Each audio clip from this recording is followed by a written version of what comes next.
And I'm the Directress of the Human Rights and Peace Cooperation Office of Gwangju Metropolitan Government. And did you enjoy your lunch? That's good. As a co-chair city, we are happy to host this UCLG-CISDP committee meeting in Gwangju this year. And I hope that this will be a good opportunity to strengthen the global alliance to promote the human rights at the local level among the committee members.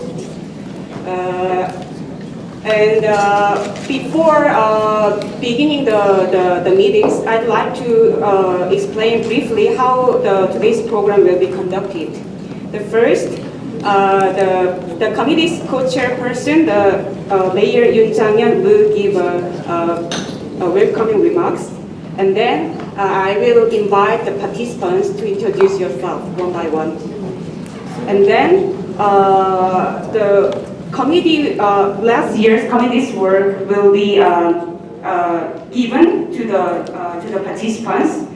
Then we will have a 10 minutes break at 12 o'clock after that. Then we will have a first discussion session on the theme of how to strengthen the global alliance to promote and enhance human rights at local level and the right to the city. And then second discussion is about strategic guidelines and governance of the committee for the period of 2016 to 2018. And then the last discussion will be about international agenda. And I'd like to invite the observers to the discussion as well, and then please feel free to give your opinion and the questions and some kind of good ideas. Then the last notice is that it is unexpected, but the Gwangju City Council decided to hold the extraordinary session today. And then it starts at 3 o'clock, and as a head of the administration, my mayor has to attend the session, so he may have to leave the meeting room in the middle of the meeting, so please, I ask for your understanding. Then I will invite Mayor Yoon Jang-hyun for his welcoming remarks. Good afternoon, everyone. How was your lunch? I enjoyed it. That's good. Anyway, we so many countries, but all audience, I think we are all audience not multilingual, isn't it? So I'm trying to present the Korean language, and so sometimes some members French, some Espanol, so. 예, 반갑습니다. UCLG-CISDP 공동의장이자 광주광역시장인 윤장입니다.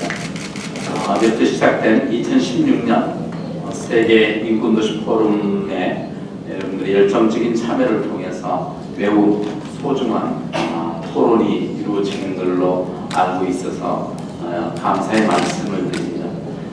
오늘 저희 미팅은 UCLG-CISDP 정례회의가 광주에서 열리게 됐습니다. 특별히 먼 길 이렇게 대한민국 광주까지 찾아주셔서 이 회의에 함께해 주신 여러분들이 귀한 손님으로서 큰 영광을 받습니다. 광주 시민 여러분과 함께 여러분을 마음속 깊이 환영드립니다. 특히 우리 귀한 여러분께서 호스텔 스페인 아라로나 시우님, 조드 상케르 여주권 최고 대표 사무소 경제사회국장님, 안토니오 애니에스 프랑스 폴란드 권민 국제관계국장님, 스테파니 캠퍼스 비트 멕시코 시티 특별장관님, 누리아 마르티스 모자 스페인 바르셀로나 등 여러분에 대해서 다시 한번 일일이 제가 설명을 못 드렸습니다만 감사의 말씀을 드리고, 특별히 UCLG-CISDP 마가리 사무국장님께 깊은 감사의 말씀을 드립니다. 세계적인 공통 화두인 사회적 격차 해소를 통한 사회통합, 그리고 참여민주주의, 또 인권을 실현함에 있어 중심 기반은 우리가 살고 있는 이 도시, 즉 지방정부가 되어야 한다는데 크게 이론이 있지 않습니다. 그래서 그 당위성을 확보하는 것, 그리고 이를 구체적인 정책으로 실현시키는 일이 우리의 역할이자 의무라는 생각을 갖습니다. 무엇보다도 저희들은 이 회의가 광주에서 6번째 개최되는 세계 인권도시 포럼과 연계해서 함으로 해서 현장 이 중심으로 지혜를 구하고 긴밀한 연대, 협력, 그리고 네트워크를 구축하는데 좋은 계기가 될 것으로 기대합니다.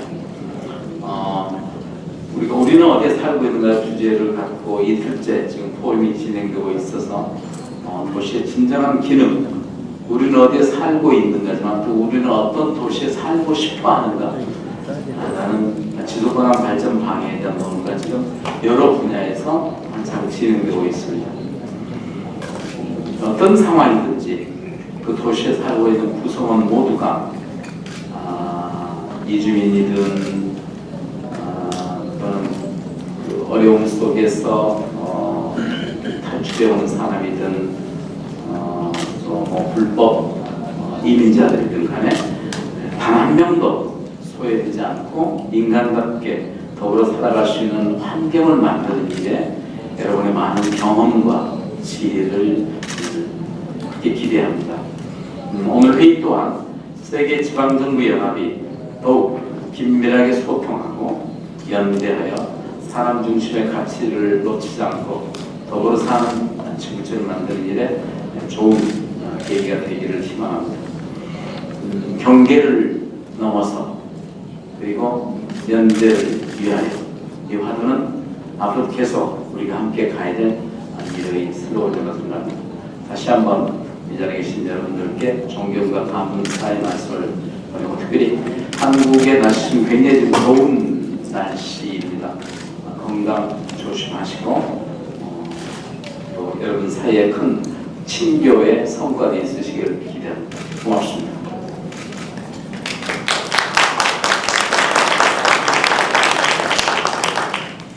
저희 시장님께서 한국어를 사용하셨기 때문에 저도 굉장히 편한 마음으로 한국어를 사용하도록 하겠습니다. 자, 그러면 제 왼쪽부터 참가자 여러분께서 본인 소개를 간략하게 해주시면 좋겠습니다. 조티 상대라 국장님부터 자기소개를 간단하게 해주시죠.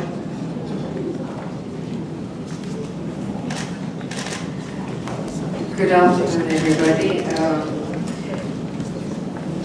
My name is Jyoti Sangara. I work at the UN Office of the High Commissioner for Human Rights. I'm based in Geneva. And I head a section which deals with economic, social, and cultural rights issues, which of course is very broad. It covers migration, it covers all of the economic, social, cultural rights issues, and it also covers business and human rights related aspects. Thank you.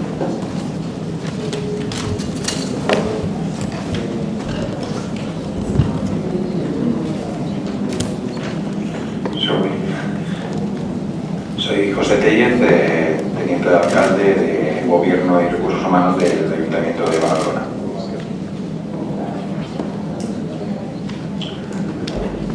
Hi everybody, my name is Bipin. I am from India. I am working with the state called Delhi for the Delhi government. My primary responsibility to work for the slums in Delhi. And also we are looking the progressive policies for the slum dwellers and their basic services like sanitation and housing and shelters. I am the board member of the department, Delhi Urban Settlement Board. Thank you.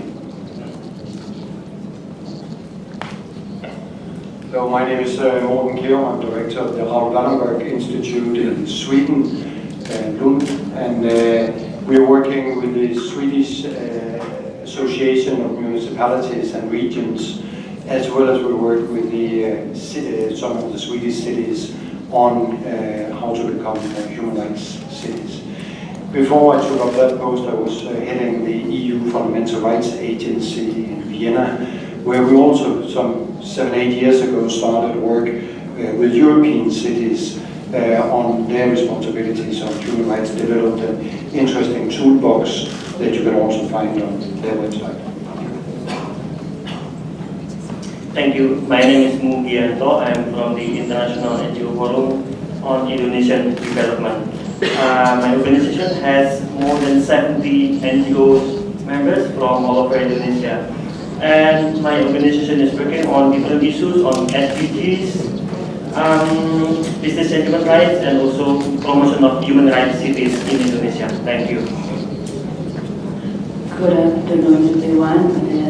My name is Husnunia, mayor of East Lampung, this region in Lampung province in Indonesia. I'm very concerned about this issue, human rights issue, because in my region there's still so many problems about poverty, security system, health system, education system, agriculture system. So actually this is basically related with human rights issues. That's why. That's it. I say thank you. Good afternoon, everyone. My name is John Dongwon. I'm Ambassador for International Relations. I'm now working at the City Hall in Gwangju and as the mayor in many areas of international development, international coordination. Thank you very much. I am Shin Kyung-woo, working for Gwangju International Center, which started 17 years ago. And now Gwangju International Center has 23 full-time staff, which is organizing this big forum. Hope we can make this forum beneficial to everybody, as well as promotion of human rights in this region or in the world as well. Thank you.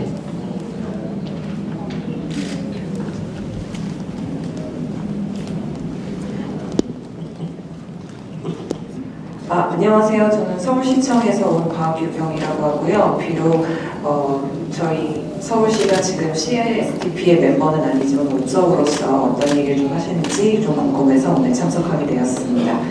만나게 되어서 영광입니다. Good afternoon. My name is Anselmo Lee. I'm also like an active observer. I'm working for Korea Human Rights Foundation and also partner of this World Human Rights Cities Forum. And also I'm part-time Secretary General of ADN, Asia Democracy Network.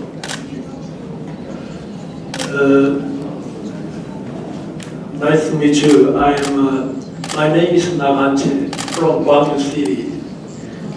I am now the director of the UNESCO archives containing the Gwangju May 18 uprising materials. Thank you very much. Afternoon. My name is Benedict Eduardo Gemi, the mayor of Nyamata, Mozambique. Thank you. Bonjour, mon nom est Bachir Kanouté. Je viens du Sénégal, Afrique. Je travaille dans une organisation qui s'appelle ENDA Tiers-Monde, Environnement, Développement et Action dans le Tiers-Monde. Et je dirige en même temps l'Observatoire international pour la démocratie participative pour la région Afrique. Nous couvrons présentement 23 pays dans la région Afrique. Good afternoon, my name is Nuria Martinez. I'm honored to represent Barcelona City Council in this forum. I agree with your efforts and organization, and I will present later a government measure that Barcelona City Council has just approved late 1st July, especially representing the Department of Citizens' Rights and Immigration, who has as a reference, as a political reference, the 4th Deputy Mayor Office, Jaume Sens. Thank you. 여러분 안녕하십니까? 제 이름은 스테파니입니다. 멕시코 정부를 대표하여 이 행사를 준비해 주신 모든 분들께 감사를 드립니다. I come representing Mexico City government and it's a pleasure to be here, so thank you. Nice to meet you all.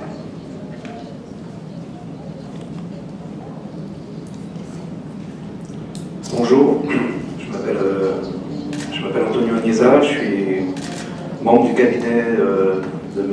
Patrick Braozek, président de la communauté d'agglomération Pleine Commune et co-président de la commission inclusion sociale, démocratie participative et droits humains. Je voudrais m'associer à ma collègue du Mexico pour dire merci à Ligne Guanju et à tout son personnel parce que c'est formidable ce que je découvre. Je dirai plus après. Et puis je dois avoir une petite particularité dans cette réunion, c'est que je pense que j'étais à toutes les réunions de la commission inclusion sociale depuis 10 ans. Donc j'en dirai quelques mots après de son évolution, mais merci et voilà.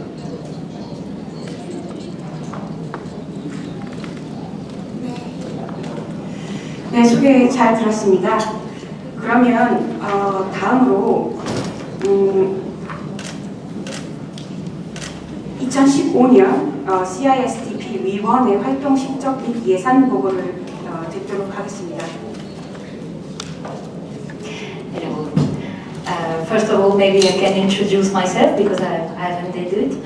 I am Magali Fricodet. I am the coordinator of UCLG Committee on Social Inclusion, Participatory Democracy and Human Rights. Really, I thank you for welcoming this committee meeting here and for the venue of the forum. It's a very, very important moment for the committee because it acknowledges the fact that the cities are involved and have concrete practices and can create and have a common voice in the world to protect, promote and fulfill human rights. This is very important also that this Human Rights Forum can be part of UCLG. As you know, UCLG is a very big organization, the worldwide organization of local and regional governments. It is a very diverse organization. Not every local government is promoting human rights, and within this organization we are making a big job, I think, from the committee, thanks to initiatives like this, thanks to the commitment of local elected and mayors to promote, protect and fulfill human rights, to promote the protection of human rights by local governments among this organization. And these 2015 years have been very important to that regard because we consecuted the fact that United Cities and local governments, which is very strongly organized and coordinated the global task force of local and regional governments towards Habitat 3, is assuming now the key message of the right to the city towards this new global habitat agenda to be launched in Quito in October 2016, in this October.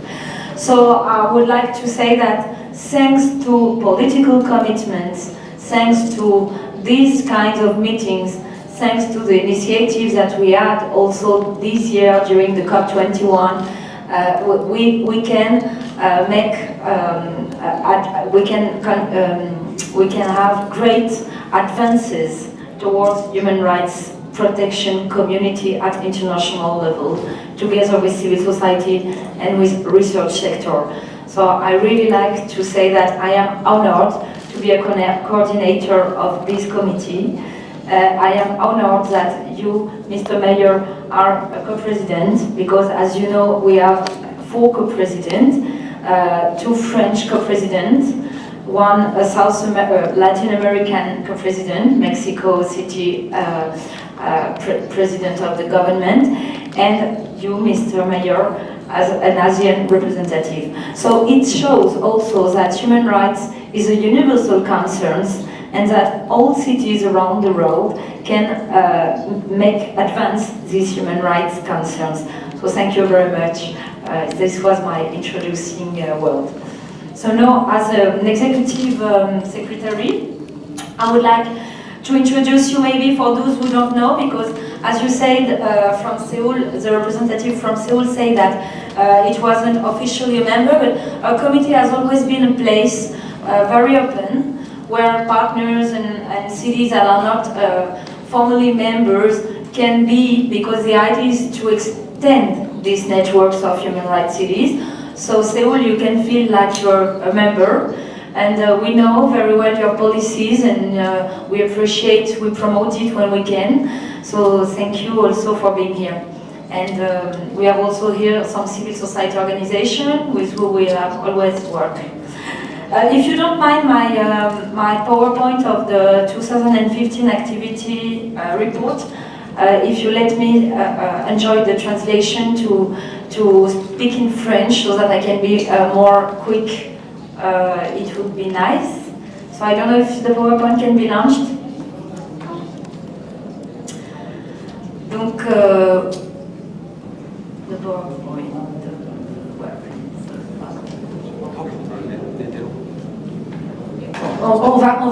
Je vais commencer oralement, hein, on a...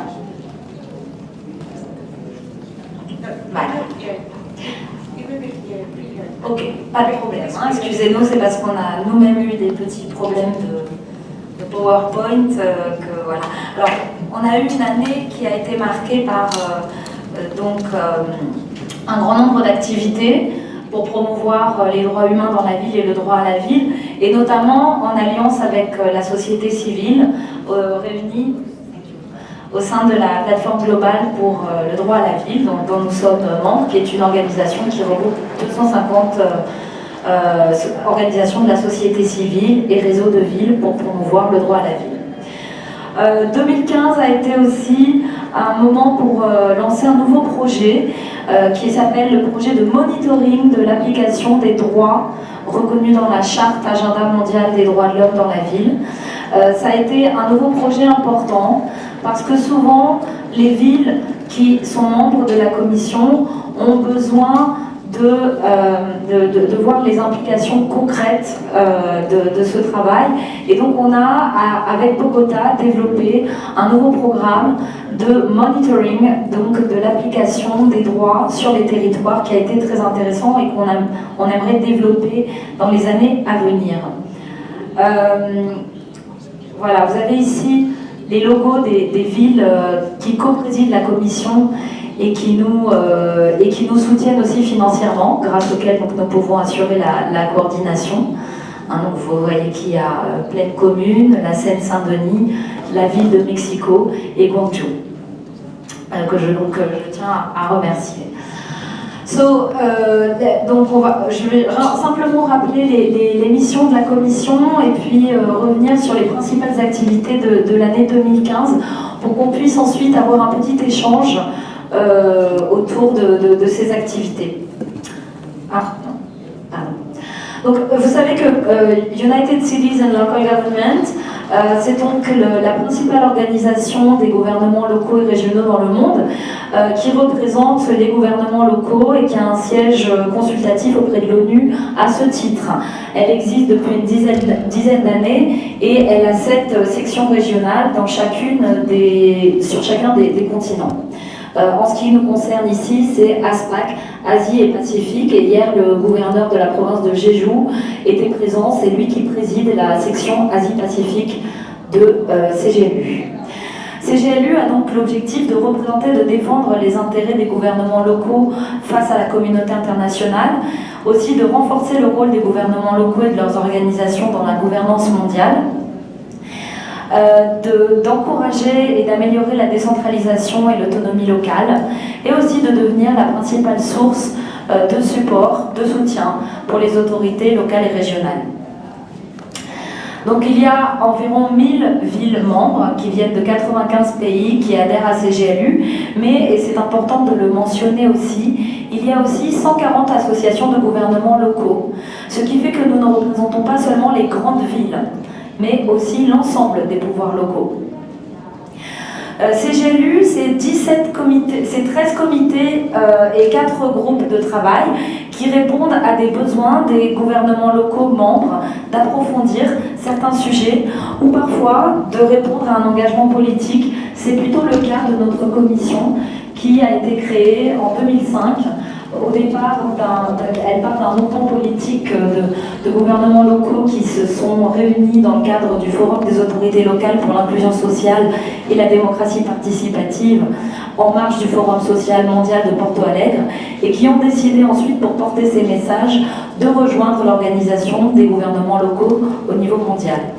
Il y a donc 13 autres comités sur des thématiques assez diverses et variées où travaillent les villes et où elles puisent les contenus qui peuvent servir à leurs actions locales.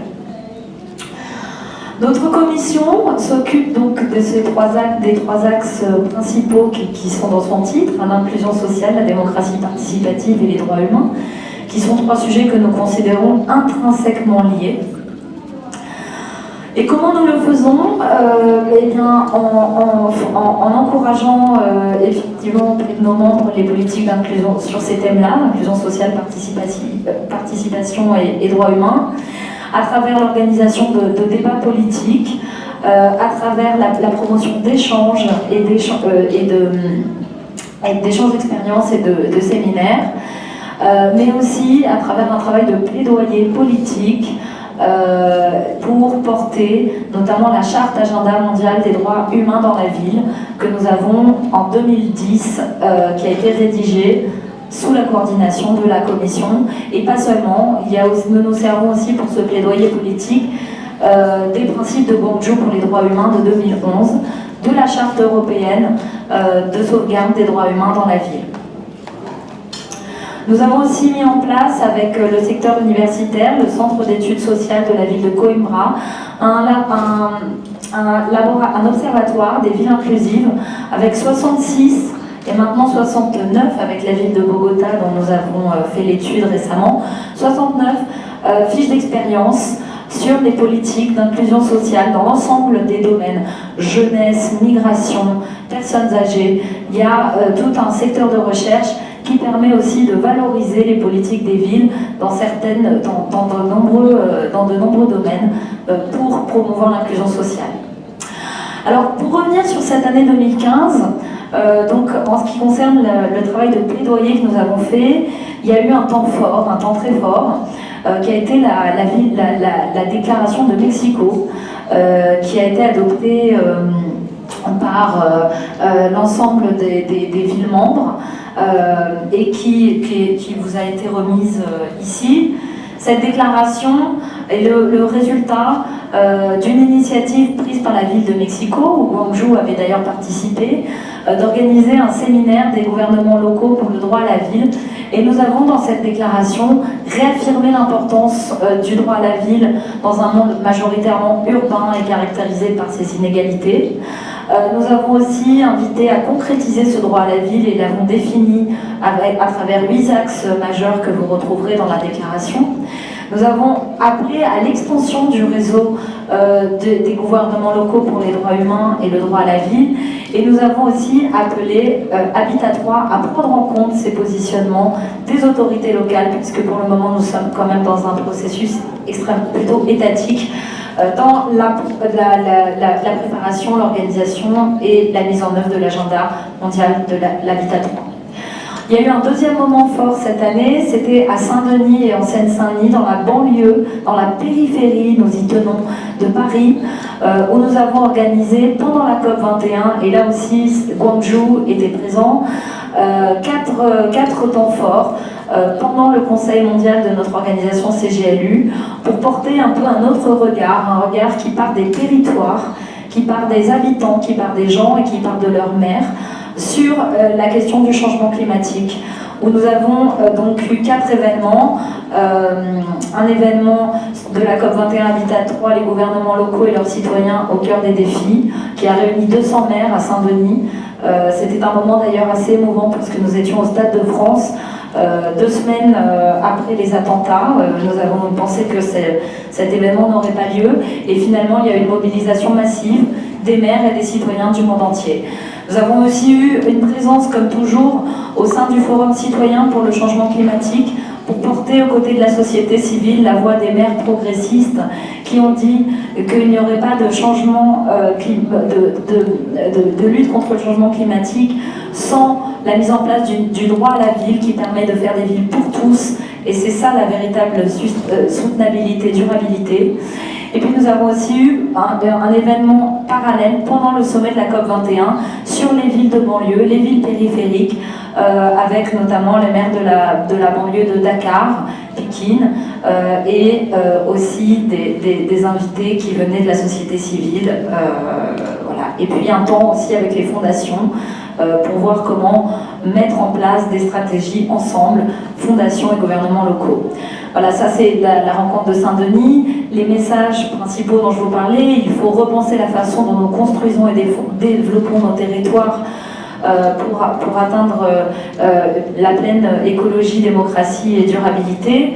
L'alliance avec les gouvernements locaux et la société civile, et aussi le droit à la ville, parce que ça permet de partager les ressources urbaines et d'assurer le bien vivre commun, et donc permettra d'assurer la lutte contre le changement climatique. Il nous semble très important de rappeler que la lutte contre le changement climatique porte un caractère social et éminemment social et démocratique. C'est pour ça que nous avons cherché à organiser ce temps fort à Saint-Denis. Nous contribuons donc à développer ces messages avec la société civile et aussi au sein de CGLU avec la Global Task Force des gouvernements locaux et régionaux qui donc cherchent à représenter les pouvoirs locaux vis-à-vis des grandes conférences onusiennes.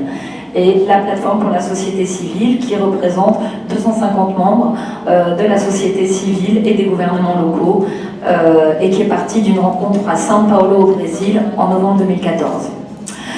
Avec eux, nous avons porté des ateliers dans le cadre du Forum social mondial de Tunis, des ateliers sur le droit à la ville, et aussi nous avons été présents à la mairie de Tunis, où les gouvernements locaux sont pour la première fois en train de chercher de nouvelles formes de démocratie locale après la révolution tunisienne. Et nous avons organisé avec ENDA, dont Bachir est ici le représentant, un événement sur les budgets participatifs à la mairie de Tunis. Nous avons aussi constamment l'année dernière analysé le processus d'Habitat 3, regarder dans quelle mesure nos questions, c'est-à-dire celles de l'inclusion sociale et des droits humains et du droit à la ville, étaient présentes dans cet agenda, et nous avons créé donc des réactions partagées avec les autres gouvernements locaux, avec la société civile. Nous avons fait part de nos demandes de voir présentes et inclus dans cet agenda les droits humains, les droits à la ville et les thématiques de l'inclusion sociale à travers de nombreuses thématiques, la lutte contre les discriminations et le racisme qui sont de plus en plus présents dans nos villes, la question des politiques du logement, la question de la lutte contre les ségrégations urbaines et contre la spéculation, la question des finances locales. Ces sujets-là nous paraissaient très importants pour construire des villes du commun, parce que nous n'arriverons probablement pas à construire des villes du commun sans une puissance publique qui soit dotée de moyens et de compétences. Donc il nous semblait important de dire que les politiques d'austérité n'étaient pas amènes de répondre aux défis urbains. Donc nous avons adopté aussi toute une série de déclarations, de recommandations, un suivi qui s'est illustré sur notre page internet où vous pouvez trouver le suivi dans les 3 langues de la commission de tout ce travail-là. Nous avons bien sûr continué la promotion dans chacune des rencontres de la Charte Agenda mondiale des droits humains dans la ville. Et puis, nous avons été invités à participer, à représenter les gouvernements locaux au Conseil mondial des droits de l'homme lors de la présentation du rapport sur le rôle des gouvernements locaux dans la promotion, la protection et la garantie des droits de l'homme, des droits humains. Et donc nous avons, hélas, vous savez qu'auprès des Nations Unies, les gouvernements locaux n'ont pas de voix. Donc nous sommes donc des orateurs ONG, nous sommes considérés comme ça. Mais nous avons porté la question du fait que nous souhaitons que ces recommandations soient promues dans l'agenda mondial de l'habitat, que les gouvernements locaux soient reconnus dans leur rôle de protection des droits humains, et pour cela qu'il y ait une véritable décentralisation, un travail avec la société civile et aussi des mesures d'accompagnement mises en place par les instances des Nations Unies qui contrôlent l'application des droits de l'homme. Nous avons bien sûr participé aux conférences. Donc la conférence de la ville de Mexico, les deux conférences principales l'année dernière auxquelles nous avons contribué, c'était donc la conférence de la ville de Mexico qui a réuni 4500 participants, 45 speakers internationaux, avec aussi un ancrage local fort puisque la ville de Mexico nous a amenés dans les quartiers pour visiter les programmes d'amélioration de quartier, et ça a été vraiment très nourrissant de voir à quel point ces conférences à chaque fois ont un ancrage local. À côté, la conférence de Guangzhou, la 5e l'année dernière, à laquelle nous avons aussi participé, et avec ce temps fort de la commémoration du 18 mai dans les rues de Guangzhou, qui à chaque fois pour les partenaires internationaux est un moment de partage intense de la culture des droits humains de Guangzhou. Nous avons aussi organisé avec la ville de Bogota un séminaire sur le droit à la ville afin d'éradiquer la pauvreté sur les territoires. Pardon, il n'y avait pas 4500, là c'était Mexico où il y avait 4500, mais en tout cas il y avait beaucoup aussi de participants locaux avec la volonté de restituer l'étude de suivi des politiques d'inclusion sociale de la ville de Bogota que nous avons conduite avec la ville. Voilà. Nous avons aussi participé au sommet de la culture pour porter la question du lien entre l'inclusion sociale et la culture à Bilbao avec nos collègues de la commission culture de CGLU. Nous avons participé au dialogue des villes latino-américaines, encore une fois à l'invitation de la ville de Bogota. Voilà.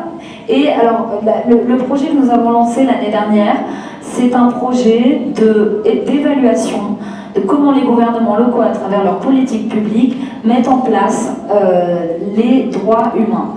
Et nous avons réalisé avec la ville de Bogota, que nous avons accompagné pendant 6 mois, autour de 3 politiques publiques, la question de la petite enfance, la politique publique du vieillissement et du 3e âge, et la politique publique relative au sans-abrisme, que la ville de Bogota allait même plus loin que la charte mondiale pour les droits de l'homme dans la ville, et qui mettait en œuvre des droits beaucoup plus progressifs. Par exemple, la ville de Bogota a mis en place des crèches de nuit pour protéger les enfants dans les quartiers les plus vulnérables de façon gratuite. Ils ont mis en place des crèches dans l'ensemble de la ville, et avec le tout, avec une approche basée sur les droits humains, et c'est ce qu'ils appellent la route des droits. Ce monitoring projet, cet accompagnement, il se met en place avec une équipe internationale, donc c'est la commission qui met à contribution ces ressources. Et donc là, nous avons mis en place une équipe composée de chercheurs et d'ONG qui ont travaillé, notamment des Mexicains, qui ont travaillé sur une carte des droits à Iztapalapa, au sud de Mexico, une ONG qui s'appelle Copevi. Et nous avons travaillé avec aussi le centre d'études sociales de la ville de Coimbra, au Portugal, et on a mis en place une équipe interdisciplinaire qui a travaillé pendant 6 mois en relation très étroite avec le service du développement social de la ville de Bogota, qui s'est rendu sur le terrain. Nous avons rencontré les équipes, nous avons rencontré et organisé des réunions avec les habitants pour voir dans quelle mesure cette culture des droits était appropriée par les habitants, et ça a été un grand apprentissage. Parce que la ville de Bogota a réussi à travers ce programme à sortir 500 000 personnes de la pauvreté multidimensionnelle et à faire valoir une culture des droits, et ce qui en quelque sorte contribue à rénover le cadre de l'action publique. Voilà. Donc on a toujours bon, le séminaire pour le droit à la ville. Et puis peut-être vous dire que sur l'axe communication, nous sommes très présents sur les réseaux sociaux. Nous valorisons autant que nous pouvons les politiques publiques de nos membres. Donc n'hésitez pas à nous faire parvenir tout ce que vous souhaitez valoriser dans le réseau. On a beaucoup de gens qui nous suivent. On a étendu aussi le travail de la commission avec l'adhésion cette année de la ville de Madrid et de la ville de Barcelone, qui sont deux villes qui semblent incarner cet espoir de ville pour les droits. Et puis en ce qui concerne les questions financières, donc nous sommes financés par nos villes membres. Voilà le budget. Cette année, nous avons eu, et je vous laisserai regarder en détail, vous avez tous ici le détail du budget. Cette année, nous avons eu en fait ce qui reflète une grande activité. Nous avions prévu un budget à 84 000 €, nous avons dépensé 117 500 € avec les ressources conséquentes. C'est principalement grâce à l'apport de 20 000 € de la ville de Mexico, à l'apport de 30 000 € de la ville de Plaine Commune, de la communauté d'agglomération de Plaine Commune, 16 000 € du Conseil général de Seine-Saint-Denis, 10 000 € de Guangzhou et 28 000 € de la ville de Bogota pour conduire ce projet de monitorat. Notre commission évidemment repose sur l'appui de ses membres. C'est toujours difficile parce qu'il y a souvent des changements politiques avec des changements de priorité. C'est le cas pour la ville de Bogota qui a eu des élections, qui n'a pas souhaité reconduire son engagement pour les droits au sein de notre commission. Et donc, voilà, nous interpellons aussi l'ensemble des villes à adhérer. L'adhésion est bien sûr gratuite, mais ce qui nous permet de promouvoir ce travail de façon objective, avec une coordination au sein de CGLU, c'est aussi grâce à l'apport des membres. Et merci infiniment pour les villes membres pour leur contribution à ce travail. Je finis là.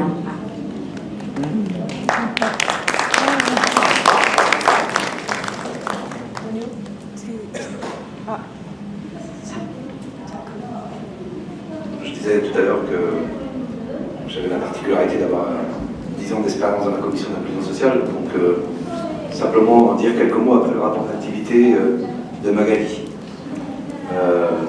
au nom de Patrick Barozek, donc co-président de Plaine Commune. La première chose, c'est que je trouve que notre monde urbain, hier, monsieur le maire, vous disiez que plus de 50% de la population mondiale vivait dans les villes. Notre monde urbain a besoin d'une agora des pouvoirs locaux. Parce que c'est chez nous, dans les villes, que vit la majorité des habitants, donc leur vie au sens propre. Donc on a besoin de cette agora.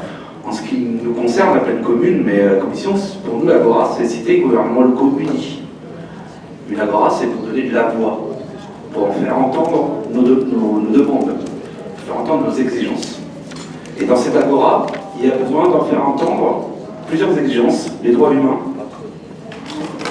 l'inclusion sociale, le droit à la ville, la démocratie participative, qui sont les thèmes de notre commission. On a besoin de le faire entendre. Et le faire entendre parce que si on ne fait pas entendre ça, il y en a qui peuvent oublier que dans les villes, avant tout, c'est des habitants et qui peuvent penser que les villes, pour eux, c'est de l'argent. Et parfois, l'argent et la vie des gens ne fait pas forcément le même effet. Je ne vais pas aller plus loin, mais hier, il y a plusieurs maires qui ont parlé de ça, donc je me sens autorisé de le faire tranquillement, quoi. Y compris, nous, on pense qu'une des questions qui est posée par l'évolution de l'urbanisation, c'est le droit à la ville. Et je trouve très intéressant le débat qu'il y a eu hier dans le forum entre droit à la ville, droit humain.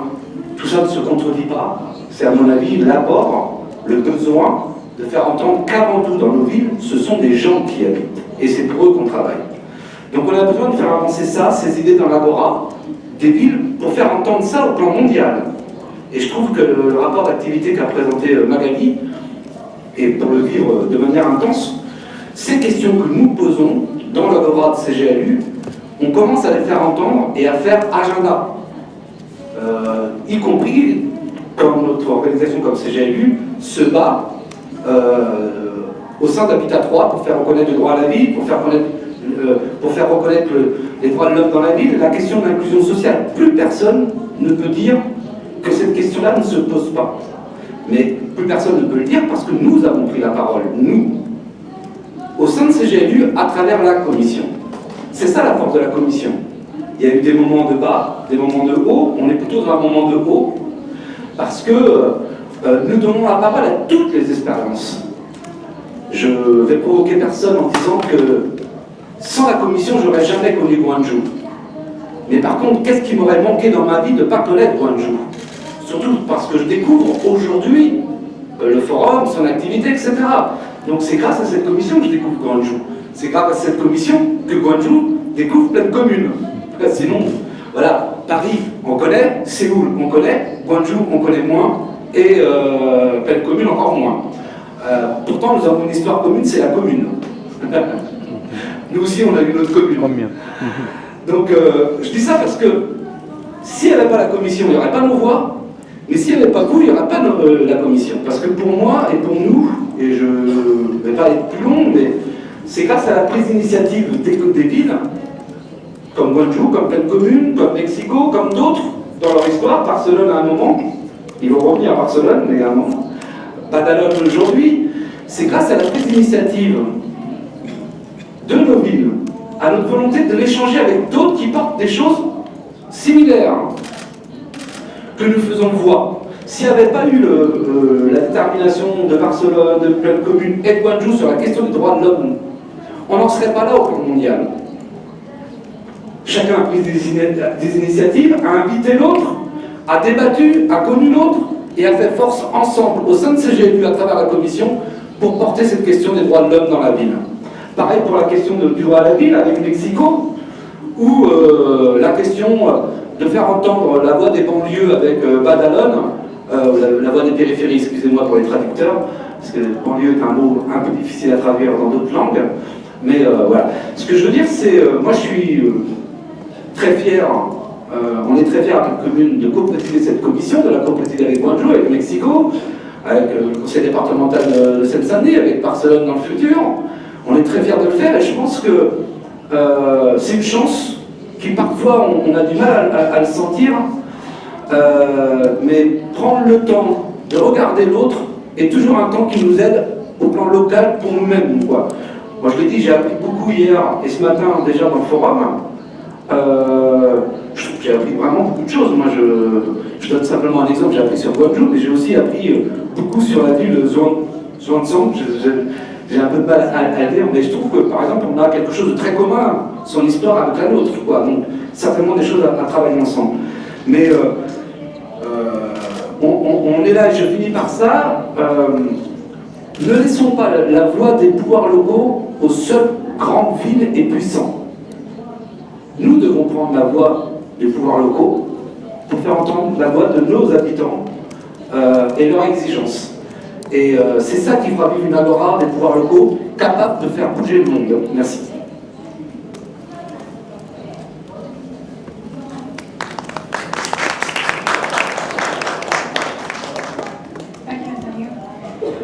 함께 즐거운 토로가 돼서 토론을 진행하고 싶은데 저희 광주시의회가 이번에 처음 구성이 돼서 오늘 첫 회의를 열어서 시장을 나와서 함께 회의를 해야 될 입장이니까 잠깐 제가 거기를 다녀올 수밖에 없는 상황을 이해해 주시고 오늘 되게 토론된 말씀 안토니오 선생님이 주신 대로 이야기 그래서 광주도 그 구성원으로서 앞으로 이 일에 준비하는 것을 약속드리고 여러분 토론이 더욱더 우리 도시 속에 살고 있는 많은 사람들의 인간의 전원과 연대로 확장될 수 있도록 고맙습니다.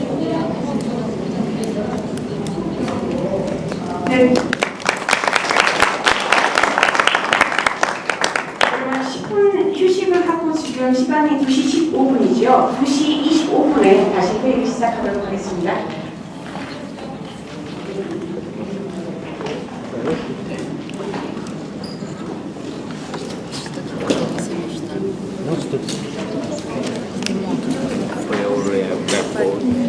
Le mec qui manque un bout. Il y a la ligne. Il y a la ligne politique comme ça. Bientôt. Human rights. Yeah, the special session. speakers are ready.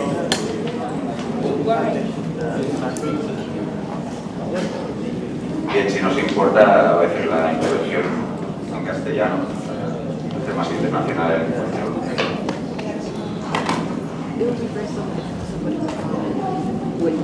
Bien, antes de other people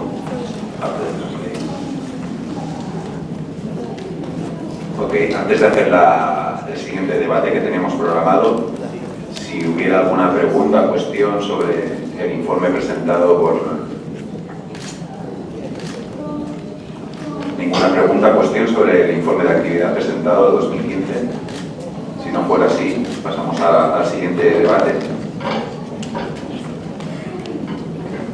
El debate que tenemos programado es de cómo fortalecer la Alianza Global de las Ciudades por los Derechos Humanos para promover y reforzar el derecho a la ciudad a nivel local, ideas y estrategias y tácticas que podamos tener todos aquí para cómo seguir adelante y cómo fortalecer esta red que hoy estamos trabajando aquí. Había dos primeras intervenciones para animar el debate. Stephanie Campins, de México, y después Murianto, de la India. Stephanie viene en representación del Secretariado de Desarrollo Social de la Ciudad de México. Hemos podido escuchar esta mañana una intervención muy interesante también en el foro de Ciudad y Género. Cuando quieras, Stephanie. Tienes unos 3 minutos, Murianto también. Muy poquito tiempo, pero sobre todo para poder animar el debate y que puedan intervenir después más personas. Okay, so good afternoon. Again, thank you for the kind invitation and hospitality by the Gwangju Metropolitan Municipality. And as was being mentioned before and by the experts throughout the duration of the forum, there are many challenges still regarding human rights and the full enjoyment of them. For Mexico City, and I represent Latin America, I think I'm the only one of the main challenges resides in the fact that we need to articulate and consolidate a solid system of social protection that's more integral and coherent to the needs of the people. That's why we have instituted a lot of programs that are based on social participation and participatory budgets because we feel that solutions need to come from the citizens to end up with inequality, both horizontal and vertical. And ending with the vertical inequality, I think it's harder than the horizontal inequality, because it implies dignifying the minimum wage, and that is a fight that we're willing to take in Mexico City. Recently we have promoted the increase almost by 100 pesos of the minimum wage in Mexico, but as you know, we're a city and minimum wages are determined at the federal level. So we have already started proposing that as means of ending vertical inequality, and horizontal inequality has already been worked on through the inclusion of the different vulnerable groups. So I think those are the main challenges, and I want to take on something that Dr. Jyoti Sangera said yesterday, and that I think was very interesting, because we are suffering it right now in our city, and that's the sustainability and resilience that cities need to build right now, especially in terms of food security and water. Those are very difficult, multifactorial and multi-sectorial topics, but in Mexico what we're doing, and I think Mexico is indeed a food desert. We are #1 in obesity levels, both in adult and young populations. So we're trying to turn our backs towards urban food agriculture systems. Most people don't know that, but Mexico City is the home for almost 9 million people. So we're megalopolis. But throughout the day, we are more than 20 million people that come from the periphery to work or to develop the different economic activities in the city. And it is a challenge. So we are trying to implement urban food agriculture systems in the 60% area of rural area that Mexico is. Even though most people see or regard Mexico City as a concrete jungle, it is not. We have 60% of the city being rural systems. What we're having troubles with is cutting the channels of the producers and the consumers, because through that bridge a lot of corruption happens.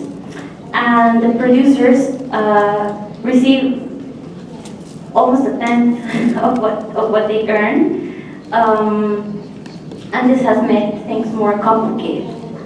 So we're trying to solve that through a food security system and the public dining rooms, and trying to solidify the urban agriculture in the city.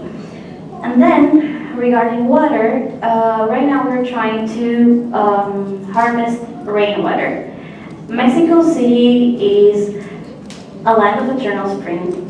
We have really good weather, but unfortunately water, the water that we receive from rain was never something that we thought that we could use for other purposes. But right now, because of social entrepreneurship, especially from young people, young social entrepreneurs, we have discovered systems in which we can transform rainwater and use it for the benefit of those who need it the most. So these systems are being installed in the houses of people with low social development. And right now we have captured more than 150,000 liters of water so far. So the water that used to inundate the city right now is being used for sanitary purposes. And we go further than that. Now that water is also being portable, so we can actually drink it. But still, the challenges are big and huge, and we're trying to make efforts and listening to all the experts and to all the people that come from other cities. I think we share some of those same concerns. So, thank you.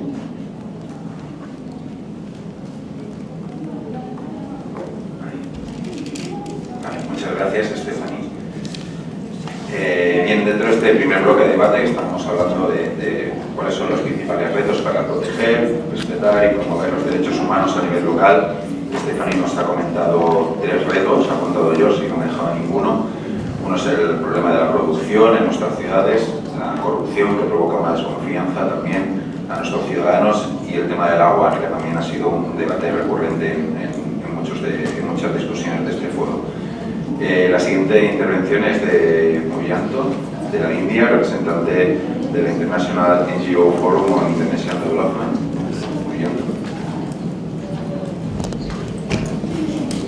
Thank you, Mr. Chair.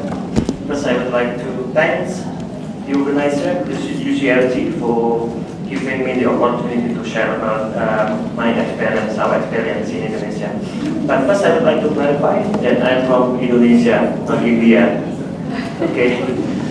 Second, I would like to go directly to the questions. Yes, my organization has been working in promoting human rights cities in Indonesia for the last several years, and we identified several many problems. But because you might aware that Indonesia is relatively new country in terms of democracy, because we were able to go to the democratic country after the fall of dictatorship in 1998. So we have the legacy of being the authoritarian regime, and it affects the local government in Indonesia.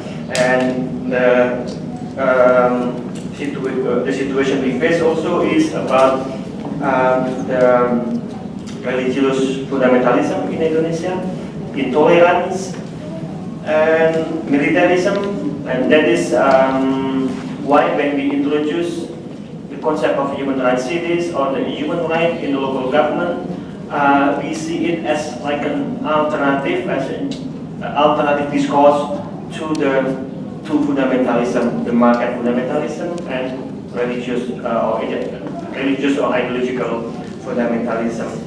But in Indonesia, we are very happy also that after the fall of the authoritarian, we have opportunity, because previously we were a very centralistic regime, but then since 1998 we become decentralized. So we have autonomy, we have law on local government. So we have autonomy in the local government under the law of decentralization of local government. And the other opportunity we have in Indonesia is that because we have a direct local election. I think in the presentation yesterday I mentioned that we have more than 500 local government, and all are having simultaneous local direct election. So it's massive party of democracy, because it's a party in Indonesia where the people go to vote for their leader, including local leaders. And we are happy that of the so many local election, although money politics is also massive, but we can have good leaders elected. And one of the leaders, like the one in my left-hand side, the mayor of East Lampung.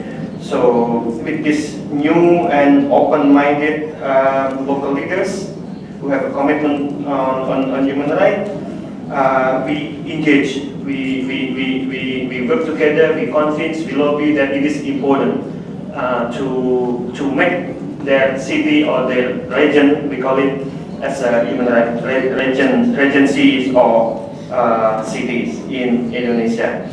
There are many challenges still in this area. For example, is corruption. So I think later Ms. Kusnunia can share in the afternoon session on city policy how to run the regency amidst the rampant corruption in the area. And there is also problem with capacity and low capacity of human resources in the local government. And the third is there are also confusion and contradictory law related to local government. So these are the situation, the challenge, and how my organization deal with this situation. What is the strategy of INFIT and the other? The first is that my organization as an NGO does not work alone. So we work with the National Human Rights Commission in promoting human rights cities, in the engagement with the local government on human rights, and also other NGOs, and also one of the ministry in Indonesia, the Ministry of Law and Human Rights. So we work also very closely with the Director General of Human Rights or the Ministry of Law and Human Rights, because they have also a program promoting human rights by the local government. Although the name is not Human Rights City, but Human Rights Aware City. But more or less it's the same, that they encourage local government to also implement human rights. So that human rights is not only the responsibility of the central government. And then it is also important for us why we can engage and deal with the local government is because human rights by the people in the region, in the local level, is identified as something which is bloody, killing, shooting, torture. So that's the one identified as a human right or human right violation. They don't really see that, that education, health, housing is also a human right. So we introduce human right, in such a way so that it is acceptable for everyone. And we also work with other independent actors like academic communities in Indonesia. And for this, we are able to have several local government who formally institutionalize the human rights cities through local regulation. The human rights cities, there are 2 human rights cities in Indonesia already, which is based on the local law, which is Bojonegoro and Wonosobo, and hopefully we will have Islamco in the few years. So thank you very much, Chairperson.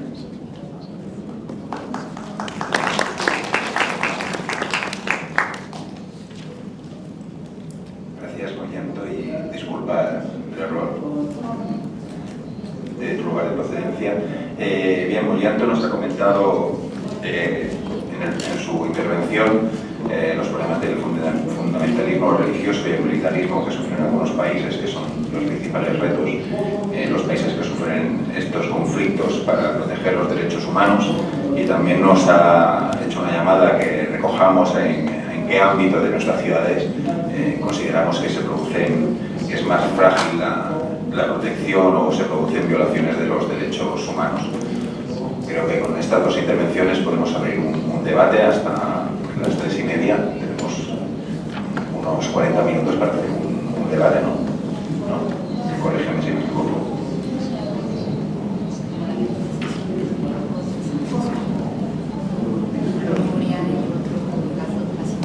Sí, pero ahora hacemos un debate sobre este punto, ¿no? Y después hacemos sobre otro, ahora pasamos a las siguientes intervenciones. Sí. Ah, vale, perfecto. Vale, que estaba siguiendo que vamos con retraso, ¿no? Vale, o sea, tenemos 1 hora de debate, perdón.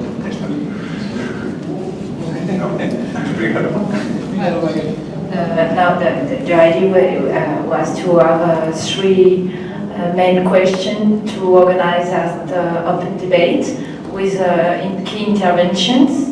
But the first time is on challenges that cities fight to implement human rights. Then the way cities implement human rights, that should be the 7th time of the debate, with Nuria from Barcelona presenting the Human Rights Ordinance Protection, the new plan of action for human rights, and also with Bipin speaking about housing rights in Delhi. And then at the 3rd time is how to articulate civil society research and also United Nations organization to promote and extend this localization of human rights.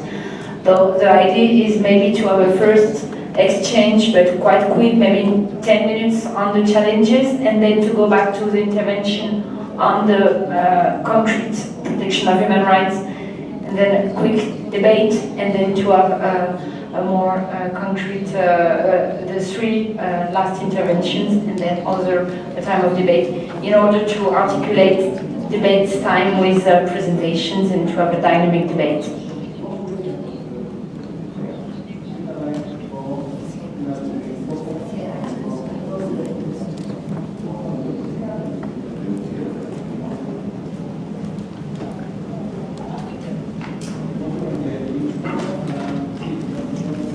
Good afternoon.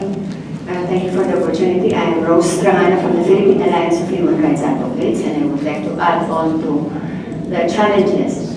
And I think one of the main challenges, major challenges we are now facing, not only the Philippines, perhaps over the country, in most of the municipalities we have, is the debate or discourse on human rights.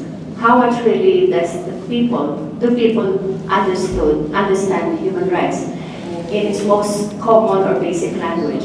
So how do they understand human rights in terms of poverty, in terms of hunger? How do they understand human rights with regards to drug offenses and to criminality?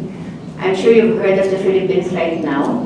We have more than 500 extrajudicial killings because of the campaign against drug offenses. And this is about 7 people dead every day.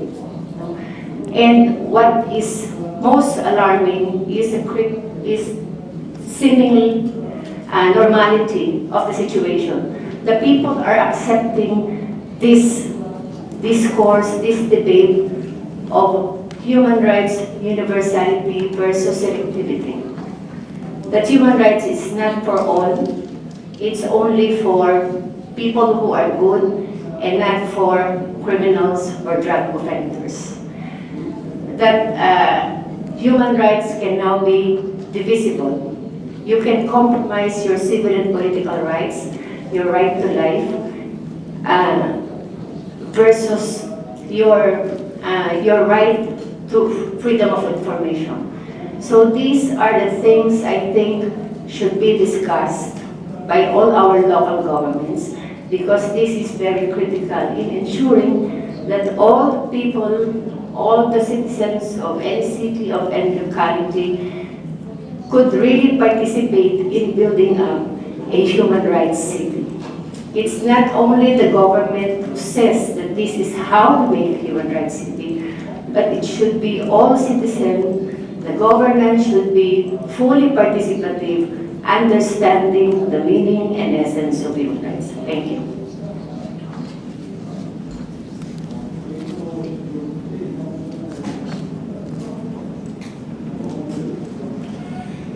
Thank you.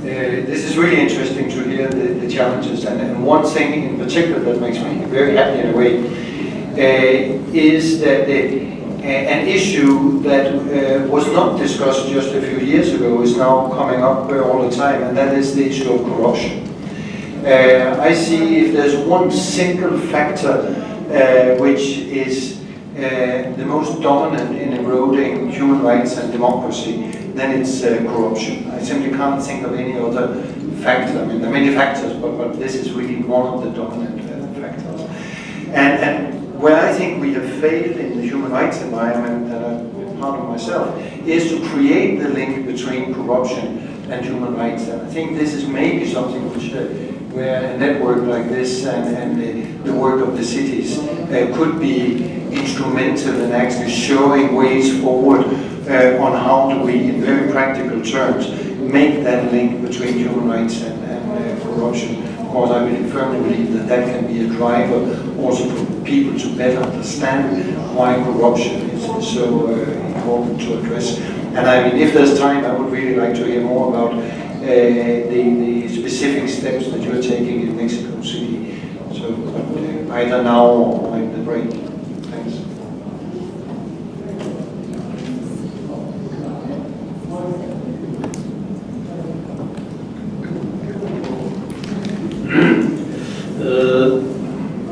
여기 자리에 보신 분들이 대체로가 이 시장님들이실 것 같은데, 저는 그냥 일반 시민의 한 사람으로서, 광주 시민의 한 사람으로서 광주가 가지고 있는 그 현실에 대해서 한 가지 말씀을 드리고 싶습니다. 광주가 가지고 있는 그 인권에 대한 꿈과 현실에 관하겠습니다.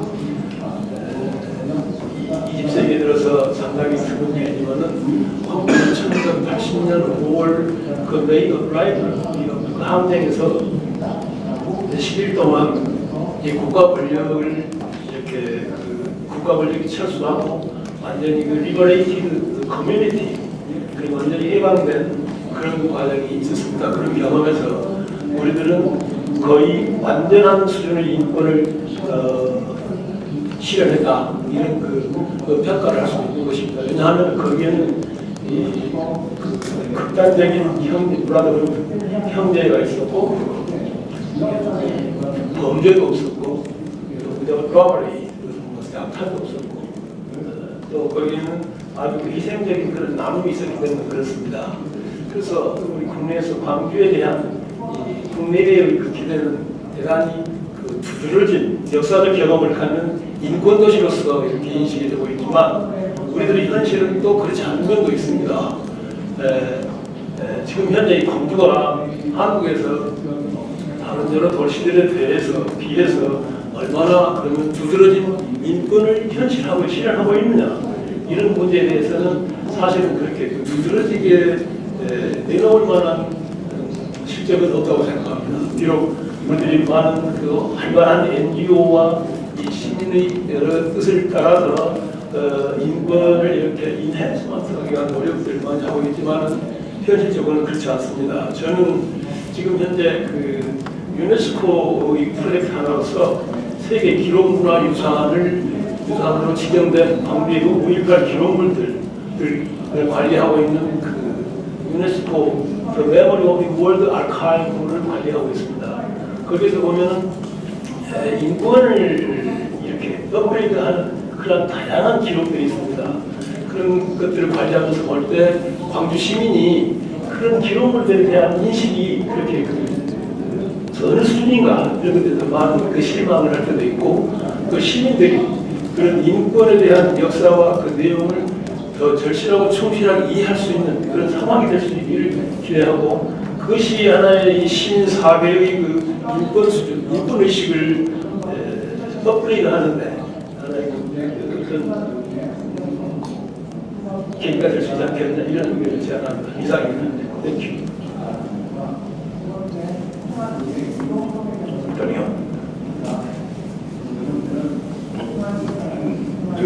Deux remarques dans ce débat qui me paraissent deux ou trois. La première chose, je voudrais faire réfléchir et ouvrir le débat qu'il y a beaucoup de portes d'entrée pour parler des droits humains. Mais je trouve que tous les droits humains ont des territoires. Et on a besoin de réfléchir au territoire, et comment les droits humains se vivent dans les territoires. Je trouve qu'en ce qui me concerne, c'est une façon que je relie la question des droits humains, la bataille des droits humains dans les villes avec le droit à la ville. Mais je ne dirai pas plus parce que ça va faire des heures et des heures. Donc ça, c'est la première réflexion, réfléchir au territoire. Je dis ça parce qu'on a quand même aujourd'hui une tendance dans certaines de nos villes, pas forcément, mais dans d'autres, de privatiser l'espace public. Alors, s'il y a privatisation de l'espace public, est-ce qu'il y a droit humain pour tous? Attention, ne pas créer des villes où certains citoyens auraient des droits et d'autres, parce qu'ils ne peuvent pas partager le même espace public, n'auraient pas les mêmes droits. Ça, c'est aussi ça la question du droit à la vie pour tous.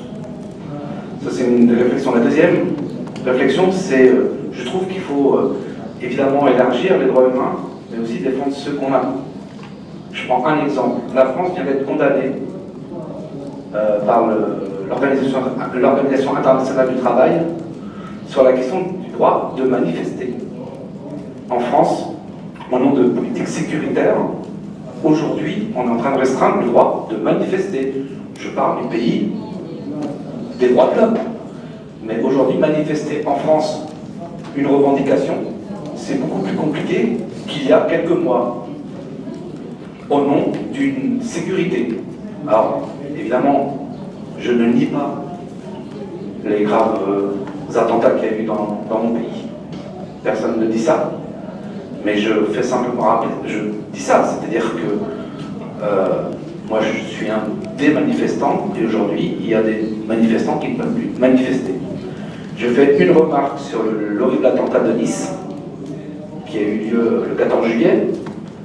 Nice est la ville où il y a plus de caméras en France.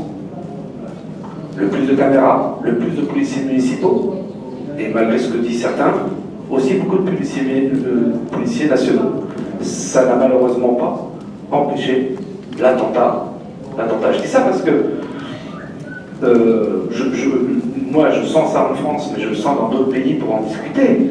La question de la sécurité, au nom de cette question de la sécurité, on est en train de nous imposer des choses qu'on n'aurait pas admis il y a 20 ans, ou des choses pour lesquelles on s'est battu il y a 30 ans, 40 ans. Je viens d'entendre le monsieur qui parlait des archives du mouvement démocratique de Mouanjou, mais je ne sais pas s'il va pas falloir remanifester justement pour avoir le droit de manifester, quoi. Je donne avec tranquillité et je finirai par nos pouvoirs locaux ont une responsabilité sur la question de l'espace public pour tous, sur la question de la non-privatisation de l'espace public, sur la question d'alerter et de faire débattre. Je ne sais pas si la France est en guerre, moi, parce que la notion de guerre a l'air de bien bouger en ce moment. Mais en tout cas, ce que je sais, c'est qu'effectivement, il y a un vrai débat à savoir comment on travaille le vivre ensemble Et comment on fait que ça ne se reproduise plus? Mais je trouve qu'il ne suffit pas de décider de mettre des caméras partout ou d'aller mettre des bombes partout dans le monde pour que ça se calme, ou alors on le saurait.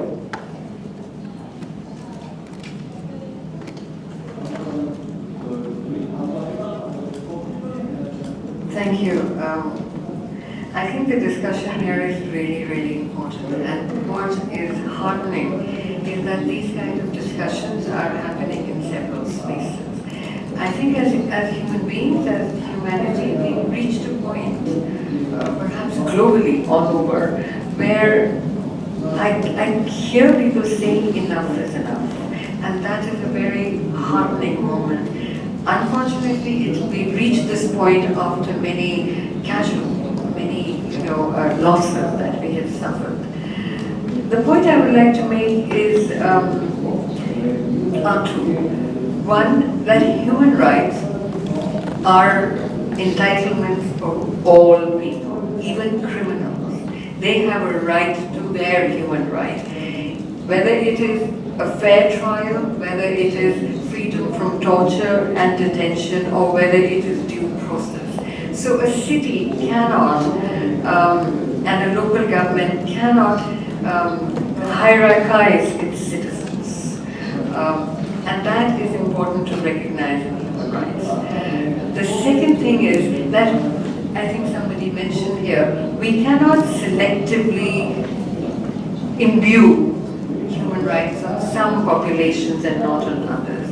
And what I mean here is, as a human rights defender, you have to recognize the universality of human rights. So we can't say we will politically protest the violation of rights of one community, be they writers and artists or political prisoners, and not uphold the rights of another marginalized community, such as the LGBT community. You can't be a human rights defender is defending the universality of human rights, whether they are sex workers or whether they are LGBT or whether they are political prisoners. And I think that we cannot selectively choose human rights and say we are human rights defenders. I think, and this is very critical for cities to recognize, because all kinds of people live in cities. And if we have to make our cities human rights cities, then we have to first and foremost ensure that those vertical and horizontal human rights of all are respected.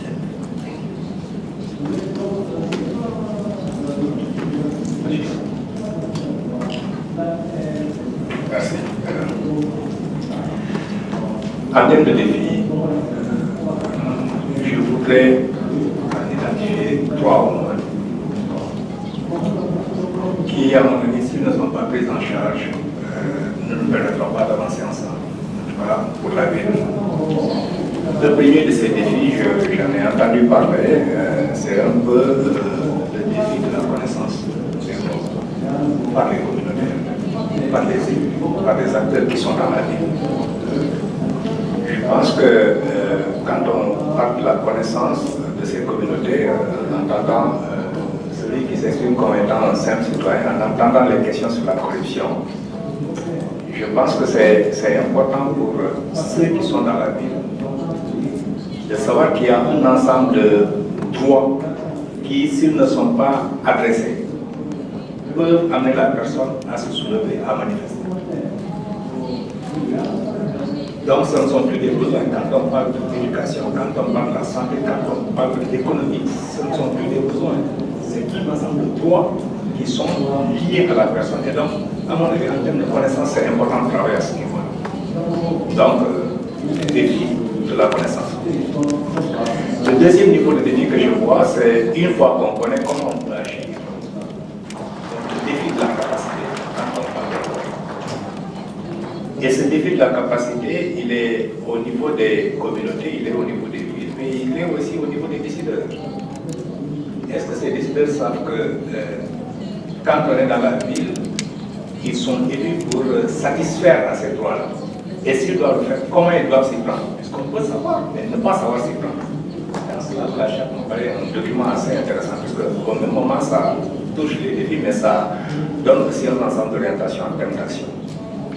Et le troisième défi, qui me paraît plus profond et qui, à mon avis, peut être plus compliqué, puisque ça va toucher des questions plus profondes que les questions de la corruption, c'est le défi du comportement.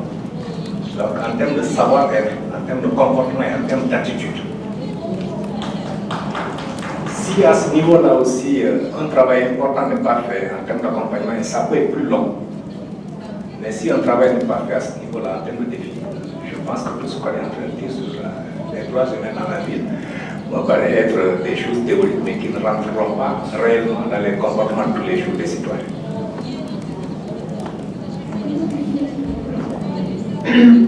Moi, je crois qu'il faut absolument aussi travailler sur le défi de la fiscalité. Dans les traités internationaux, on parle du fait que les pouvoirs publics sont obligés de mettre en œuvre toutes les ressources disponibles pour appliquer les droits. Aujourd'hui, les droits, et notamment les droits économiques et sociaux qui permettent de faire des territoires inclusifs, supposent des moyens, supposent donc une fiscalité. Ils supposent une redistribution des richesses. Et c'est ça dans le monde d'aujourd'hui qui est régi par des lois du marché absolument féroces, qui empêchent aujourd'hui de parler de droits. Parce que c'est ça la réalité aussi. C'est que si le discours sur les droits est en retrait, c'est aussi parce que le libéralisme économique a finalement un peu tout dévoré. Donc revenir sur la question des droits, c'est revenir sur le contrat social de nos sociétés, et ce contrat social, donc, il suppose une fiscalité. Et au niveau des territoires, il est très important de réfléchir à cette redistribution des richesses, comme le fait par exemple Bachir, en trouvant des leviers pour mobiliser la fiscalité dans les villes africaines à travers les budgets participatifs, ce qui permet aussi de rétablir le consentement à l'impôt parce qu'il y a plus de transparence. Et donc il faut vraiment réfléchir à cette question du partage des richesses si on veut parler des droits, et c'est un des principaux défis aujourd'hui des gouvernements locaux pour mettre en œuvre les droits créances, les droits économiques, sociaux, culturels et environnementaux qu'ils ont à leur charge. Je pense à l'eau, je pense aux déchets, je pense à l'éducation, et je pense au logement, qui sont donc des droits créances qui supposent des moyens. Et ces moyens, ils doivent être mobilisés, et c'est tout le défi aussi aujourd'hui de parler des droits.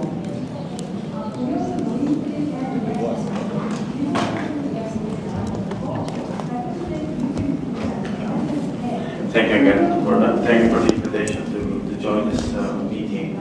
I just want to emphasize the question of education for the government officials. We all know that local government units have their own bureaucracy.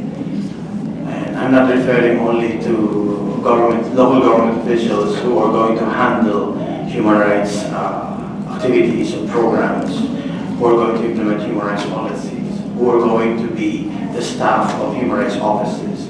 I'm talking also of local government officials who are going to deliver other services,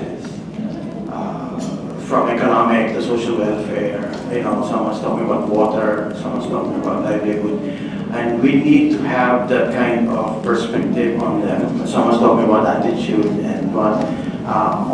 In order that they have the human rights perspective, I think a lot of people will feel that their city is a really human rights city when those services that are being delivered to them have that human rights component, non-discrimination, social inclusion, and also protection in terms of the rights that they should be enjoying within that city. So I would like to emphasize that probably one of the things that should really be given a lot of attention would be training for local government officials in order that they can plan as well as implement projects, programs, policies in accordance with the international human rights standards. Thank you. No tengo ninguna palabra más. Si alguien quiere continuar el debate antes de empezar el siguiente bloque. gustaría poder intervenir también antes de pasar al siguiente bloque. Yo creo que se han comentado muchos debates sobre dar conocimiento a las personas, a nuestros ciudadanos sobre los derechos humanos, cómo integralizar, cómo no categorizar a los colectivos minoritarios. Y yo creo que estos problemas son clave. Y hay una palabra que no ha salido, que al menos en la interpretación a mí no me ha llegado, que es el racismo que sobre nuestras ciudades, ¿no? Que yo creo que es una manera clara de desconocimiento de los derechos humanos, de cómo una manera de desintegralizar estos derechos y cómo apartar a minorías, ¿no? Y es un debate, un conflicto que en Europa, sobre todo en las principales ciudades europeas, estamos sufriendo muchísimo, muy ligado también a la privatización de los servicios, a la guerra, a esta guerra contra el terrorismo, que muchas veces se demuestra que es una excusa para atacar a los derechos humanos, porque con muchas cámaras y con mucha policía que se ponga, hemos visto en Niza que eso no sirve para nada, sino que muchas veces se utiliza la guerra contra el terrorismo para ir en contra de los derechos humanos, y que es un problema que estamos teniendo en muchas ciudades europeas y del mundo, y que tendríamos que empezar a tomar en serio. Y seguramente podemos seguir este debate en el siguiente bloque que vamos a tratar, que es cómo encajar políticas en defensa de los derechos humanos desde políticas locales concretas, ¿no? Y vamos a tener a dos ponentes, a Núria Martínez del Departamento de Ciudadanía del Ayuntamiento de Barcelona, una intervención más institucional, y también Vipin Kumar de la India, esta vez sí, de la Mesa de Mejoras de Viviendas Urbanas. Entonces empezamos. Núria, ¿cuántos minutos tiene cada ponente? Sí, unos 10 minutos tendrás. Sí. Creo que tenéis la intervención de Núria, Sí. muchos datos en fotocopias también en la documentación para poder seguir la intervención. Yeah. Then you have it available in English. We have it also in French. But now I am just going to announce the titles of this government measure, who was approved on 1st July, and with the idea to affront human rights in the city of Barcelona as a global thing. Thinking also in training people who work for the administration, people who are in social and civil society,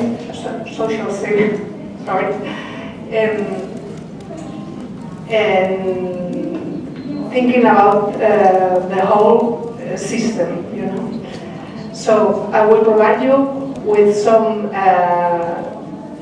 data.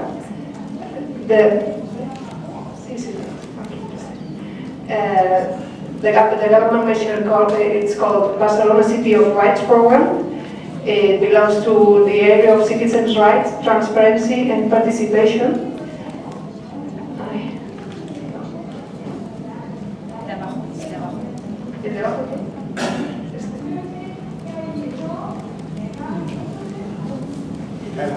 Yeah, okay. So some data. Barcelona's capital, Catalonia, has already 1.6 million inhabitants, far away from Mexico. Represents 0.3% of the territory of Catalonia, but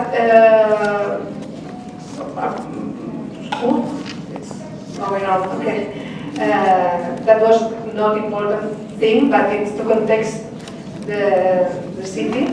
Barcelona is central nucleus of the metropolitan region of Barcelona. Badalona is also in this metropolitan region, and then comparing with other cities, you have more or less the comparison here. We are between 4 and 7 million persons in the metropolitan region. So what is interesting about demographic data of Barcelona is that foreign population represents 16% of total population. that it's the last decade a lot of people has come to Barcelona. Now we are having we are losing population now because of the crisis, the economical crisis. But last 10 years we have foreign population representing 16% of population. Oh, sorry. That's municipal government. We have 41 councillors, 5 government areas, and 15 councillors now. Mayor's office is Ada Colau, who comes from civil society movements. And that's what is really new now in our city. Okay? So as Badalona too, no? And other cities as Cádiz or so. Okay. So Barcelona has a long tradition in civil rights protection and defense. Since 1992, we have a Commission for the Defense of Civil Rights. 1995 was created the Councillor's Office for Civil Rights, and 1992 we created the Office for Non-Discrimination.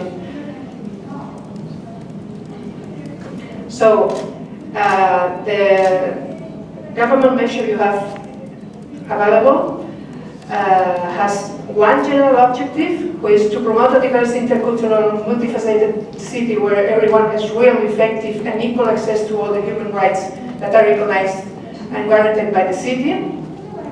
2, transverse objectives, the inclusion of human rights-based approach in public policies, construction of intercultural policies. So, 3 thematic priorities. That's too simplified, but you have it on your table.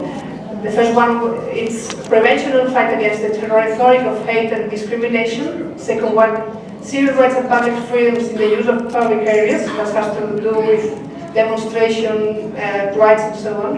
And third one is full citizenship, because we were talking about people, criminal people, and so on, who should have the same rights. But now, at this moment, we have people who has not criminal problems, but administrative problems. They have no papers, no nationality, and that supposes that lose their human rights. Now we are fighting from Barcelona and other cities to close foreign people centers that are really worse than prisons, because they have no commission of faults, but administrative problems, and son tratados como delincuentes. So, sorry, my English is not quite good, I beg your pardon.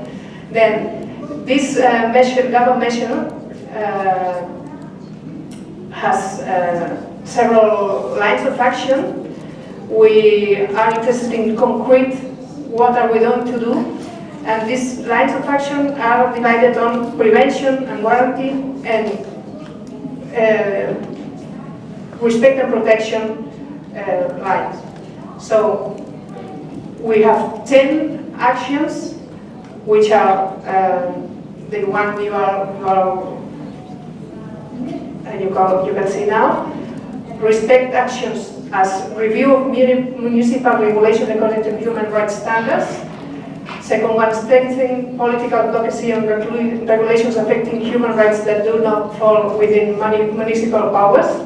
That's what I was explaining before.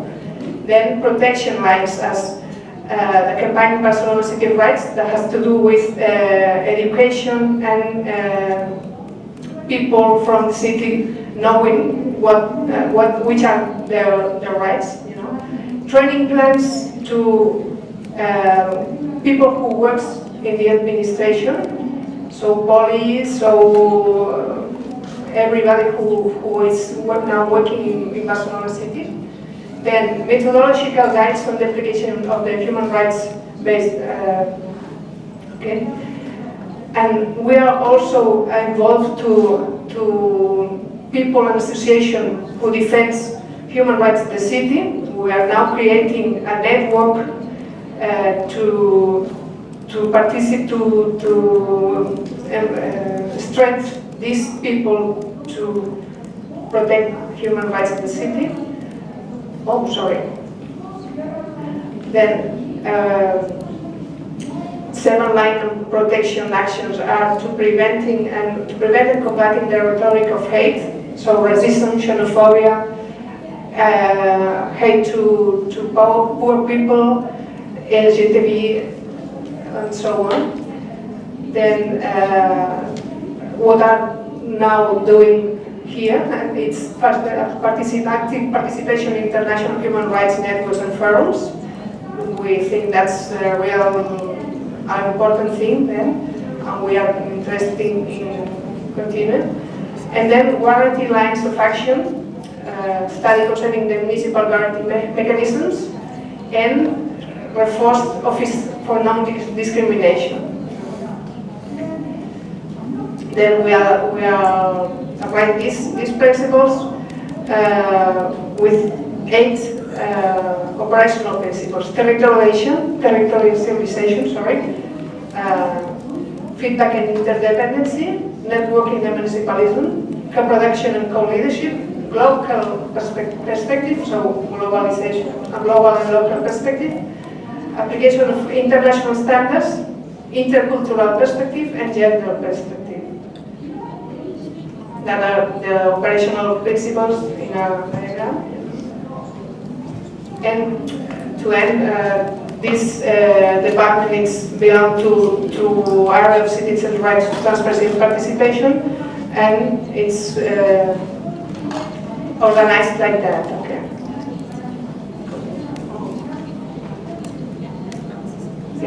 We have two different departments. The one of rights, which is the one I represent now, and the one of interculturality, who has to do with interculturality, Roma people, migrant relations, and diversity participation.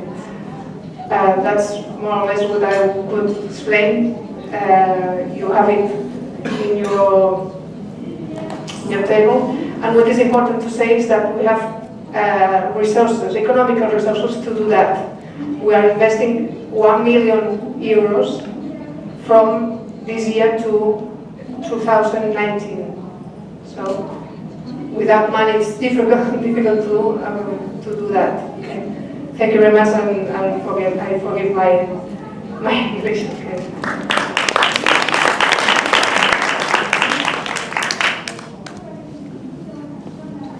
Gracias, Nuria. Bien destacar que el Ayuntamiento de Barcelona ahora está haciendo una guerra en defensa de los derechos humanos, una guerra muy concreta, que es la ha comentado Nuria, que es el cierre de los centros de internamiento para extranjeros, que es una auténtica vergüenza del sur de Europa, solo comparable con las cárceles de Guantánamo, y que por tanto es importante que salga en esta discusión y que desde todo el mundo demos apoyo al Ayuntamiento de Barcelona y otros ayuntamientos del Estado español que están haciendo esta guerra, como Valencia y Madrid, si no me equivoco, porque realmente es una guerra muy importante para que en Europa podamos seguir defendiendo los derechos humanos. Tenemos otra intervención en este punto de políticas locales en pro de los derechos humanos, Vipin Kumar, de la India, de la Mesa de Mejora de Viviendas Urbanas, y después pasaremos también a hablar en otro bloque sobre políticas desde los organismos internacionales para defender los derechos humanos. Tienes 10 minutos. Thank you. First of all, I'd like to thank the organizers who invited me to participate in Gwangju in the 6th Conference of World Human Rights Cities Forum 2016. I especially thanks to all the organizers and the volunteers who are really doing hard work to to manage the whole forum. I am going to speak about a little bit about the work we are doing in India. As you know, India is a larger democracy in the world. I live in Delhi and I work with Delhi government. And Delhi is the capital of India. And the population of Delhi is near about 180 million in Delhi peripheries. A little bit about the new government in Delhi. The new government in Delhi just emerged from a movement against corruption in India. Last 3-4 years back, a mass movement against corruption and on the issue of right to information. And then after that, they decided to form a political party. And then they go in the election in Delhi, and then they won 67 seats out of 70. And the new government, because they came through the movements, and their agenda was very pro-people based on human rights issues. They started working on different issues. I would like to discuss about my role, what I am looking in Delhi government. I am working in Delhi in a department called Delhi Urban Shelter Improvement Board. The board have mandate to work on housing, shelter and sanitation. These three main issues which we are looking for the betterment of the Delhi. And what we are doing, the new government first came with a new policy, new rehabilitation policy for the slum dwellers. And according to the new policy, the government decided a zero eviction policy. So, which is the major demand from the various civil society organizations and the people, because the right to life and right to life of every citizen is given by our constitution. And without rehabilitation, nobody have right, no government have right to evict any citizens from their homes. Then the policy, the other areas in policy is in situ. So in situ terms is like the people who are living in the area, the government will provide the houses in the same places nearby the 0 to 5 kilometers periphery. Then the other eligibility criteria to access the scheme, the government, the new government flexible, and the terms, according to the new terms, more than 90% people are eligible to get the benefits. So these are the components, and then in Delhi we have near about 775 slums notified or denotified, because there are slums recognized by the policymakers or the officials, but the few slums which are not recognized.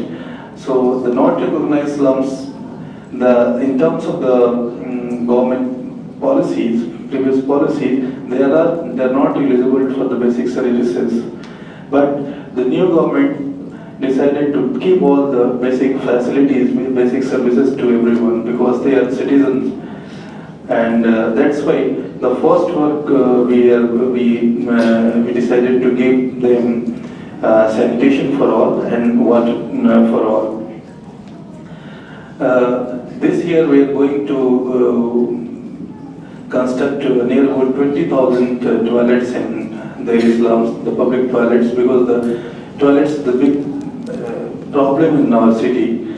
Then the housing for slum dwellers is the big challenge, because near about 15 million people are living in the slums in Delhi.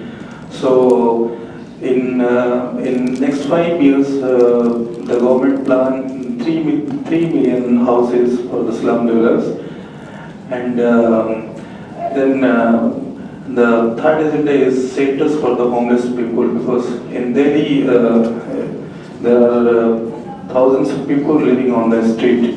So according to the UN and other international law and our constitution, we cannot leave people on the street.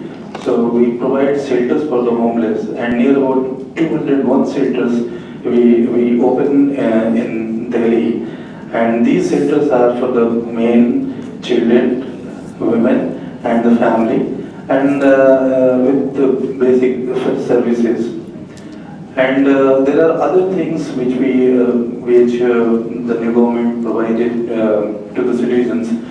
One thing is important to discuss here about the services, because the government decided to keep all services, the basic services which are the necessary to live, to subsidize and free. Like water is totally free for all citizens in terms of the certain quantity of water. Then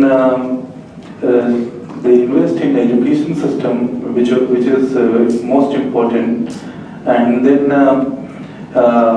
the health system. Health is one of the major component, and because the 775 slums are there, and health is a big challenge. The government decided to open 1,000 clinics around the slum areas. In 1 year, we are able to open 100 clinics near the slums area, and we are hoping to open 900 more clinics which can be cater all the target population. And then the government decided to open canteen for the food, and near about 200 subsidized canteen we are going to open in Delhi. And this canteen will provide 5 rupees to 10 rupees in terms of it's near about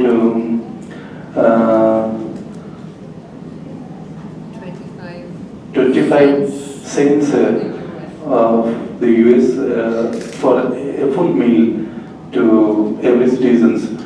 So these are the area where government going to intervene, and we are working from the last 1.5 years. The new government decided to work around the things we need to discuss about, because the perspective of human rights issues need to be in the center of the theme, like we are experiencing from previous 2 days in Guangzhou. Everyone is talking in the center of human rights issues. So the same thing we need to, like the challenges we are discussing, and some of the session was how to sensitize the bureaucrats to think in terms of the human right perspective, because the people who are delivering the schemes, welfare schemes, they need to understand the perspective of human rights. And the people who are the citizens, they are our people. They are not begging. They are asking their rights. So needs to understand those issues, and then these kind of the networking needs to improve, and solidarity at global level, because the local government have challenges in terms of like I heard about the Seoul municipal government, this thing. So the same kind of thing we are experiencing in Delhi. So let's build more solidarity, more support from local to global level. Thank you.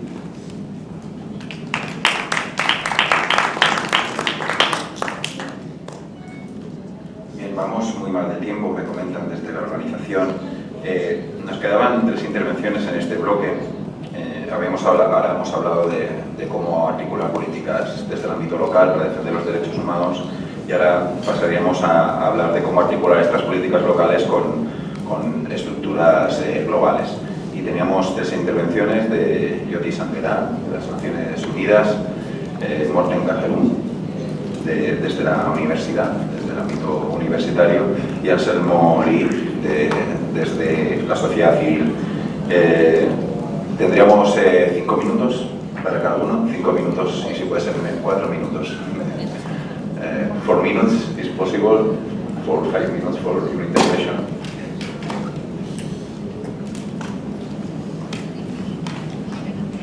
Thank you very much, and thank you for this really very important discussion. Thank you also for you raising the issue of fiscality, Magali Manasiabu.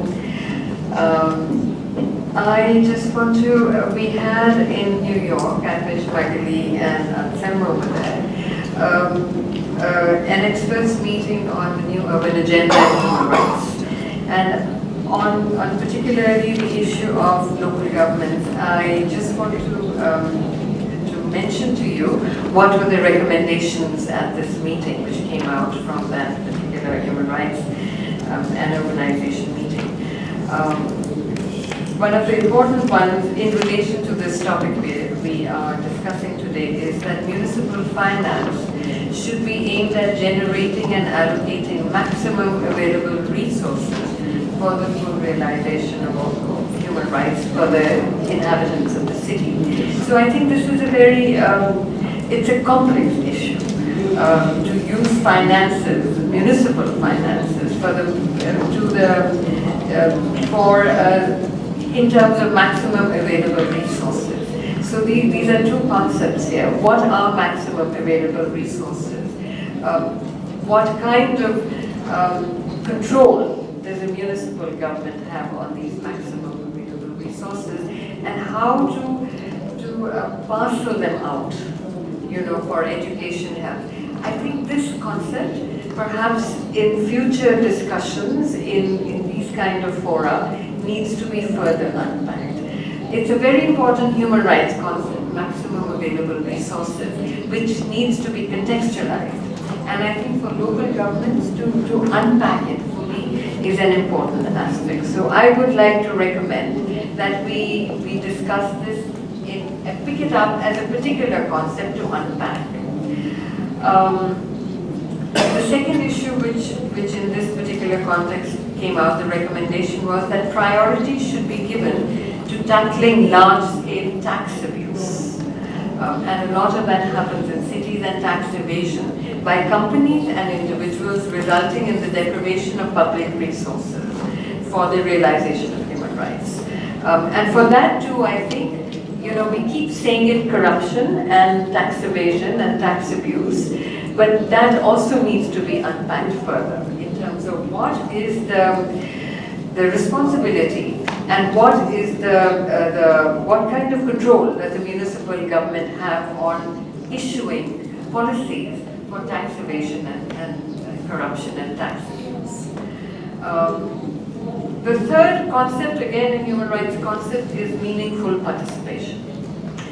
And I think that also needs to be in terms of very concrete guidelines. How do we elicit and solicit meaningful participation? And what does that mean? Often one sees that at meetings you have a token representation from various communities, a token representation from the slum dwellers, from the persons with disabilities, but meaningful participation means actually where people from these communities have control over setting the agenda. And I think that setting the agenda from the very moment, from the very get-go of planning, of policy making, of monitoring, and of being able to assess the impact.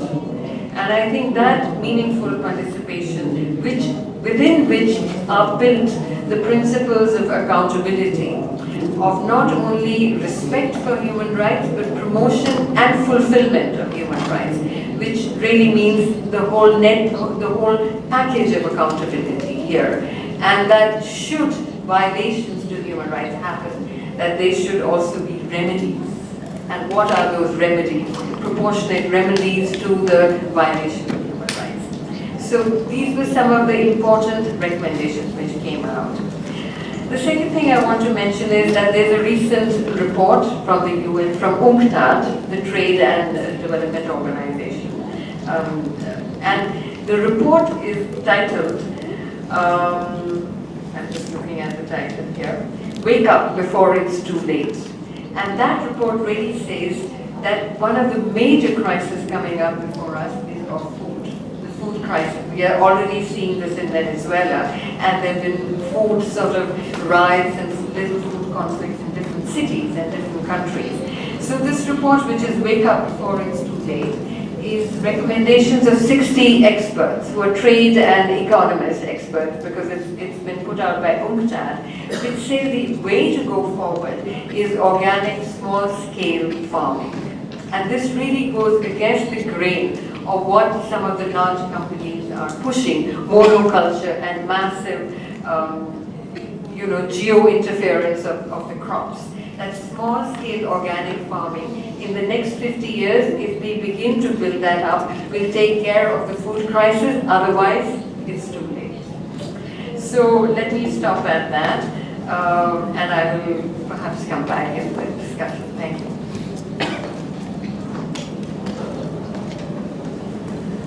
Gracias, Jyoti. La siguiente intervención es de MKEU, del director del Instituto Raúl Wallenberg de los Derechos Humanos, para comentar más desde el ámbito de la universidad. Thank you very much. As you echoed, it's been a very interesting, inspiring discussion around the table this afternoon.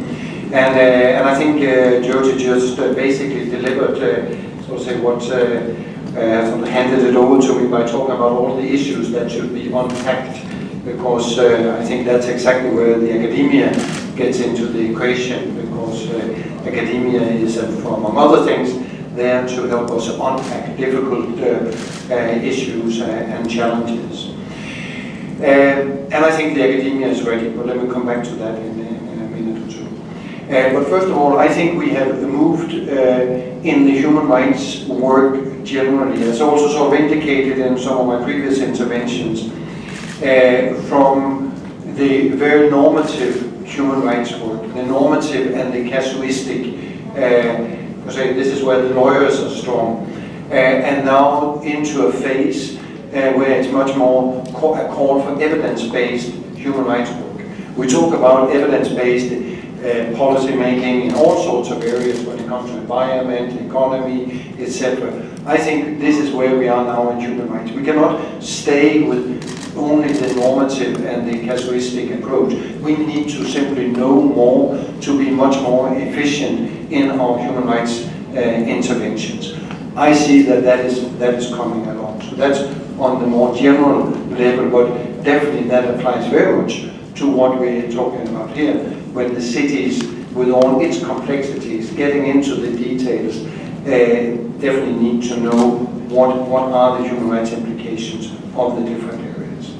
If I look at Sweden, where we are, Sweden is now in its third round of a national human rights strategy. I think it's probably the country which have had most rounds of national strategies. In all these rounds, the cities have been, and regions have been quite involved in developing the national strategies. At the same time, the cities have been involved in developing the national strategies, but are now moving to actually developing their own strategies based on the national strategies and their work. And this is where they, again, are running into a lot of challenges, and they have asked the Wallenberg Institute, my own institute here, to assist in actually developing the different components of, say, the municipal challenges and regional challenges. The whole health sector, just recently the city or the region of Skåne, southern Sweden, put on our table their entire health budget and asked us for a human rights assessment of the health budget, and basically with the question, how can we do better? What are the challenges here? And of course here we are a bunch of lawyers sitting and let's say we know our limits. So what we have done at the Lund University is that we basically called all the faculties across the university and asked who's working on aspects of human rights. Out came 50 professors and researchers, and we now created what we call the Lund Human Rights Hub, and which is a tremendous facility in exactly this sort of work. Basically, it's researchers from architects to philosophers to biologists to city planners to, of course, also lawyers, political scientists and others. You name them and they are there one way or another. And then you have a task like this one of cities. We can then tap into this tremendous academic resource available. So that's in our little microcosmos. But I think that availability of the academia is there. We were involved, or one of our professors were involved in the most recent book that just came out with professors from different European countries, the US and other places on human rights cities. A very nice volume that I can only recommend. But what that tells me, and the whole process of preparing the book, the volume, was that there is an eagerness in the academic world to tap in or assist in what we're doing here. At the same time, I would say the nice thing about the academic world is that there are loads of networks. So it's not only a European or Swedish or European, no, these are global networks in one way or another that can be, I would almost say, mobilized when need be to address some of the issues that you nicely pointed to that needs to be unpacked. And of course also what comes out of possible evidence collected more systematically on these issues. So basically, in short, I would say that to the network or to what you're doing, I would, at least for our own part, say that the Lund University environment is on board, and I'm sure that you can count on a broader support in the future from the academic world. Thank you. Gracias. Siguiente punto sería una intervención más desde la sociedad civil, como intervenir, cómo ligar las políticas locales con las globales. Intervendrá Anselmo Lee, que es miembro de la Global Task Force de Ciudades por los Derechos Humanos. Okay, thank you for the opportunity. Before I speak about the role of civil society promoting the human rights city, I want to share a bit about my thought on this is the World Human Rights Forum, and 2016, this is a very important time in terms of global agenda setting. As you know, we discussed earlier about Habitat 3, which is very important in terms of right to the city, and also cities with a resilient, new urban agenda, that's one. So there is a SDG number 11. And also traditionally we have a Human Rights Council. We discussed UPR many times, that's in Geneva. And the UPR, the next year we are starting third cycle. It's very important. So there are a lot of discussion on how to improve UPR. As one of the experts from Korea said, how can we participate both preparation of UPR report at the same time implementation of the recommendation. This is also another agenda. And third one is obviously the SDG. I was New York 8 days, the so-called high-level political forum on SDG, which means SDG is a political agenda. That's why it's called political forum. And local government is one of the key actors. At the moment, it's one of the major groups because SDG has been negotiated and adopted by UN General Assembly. That means national government.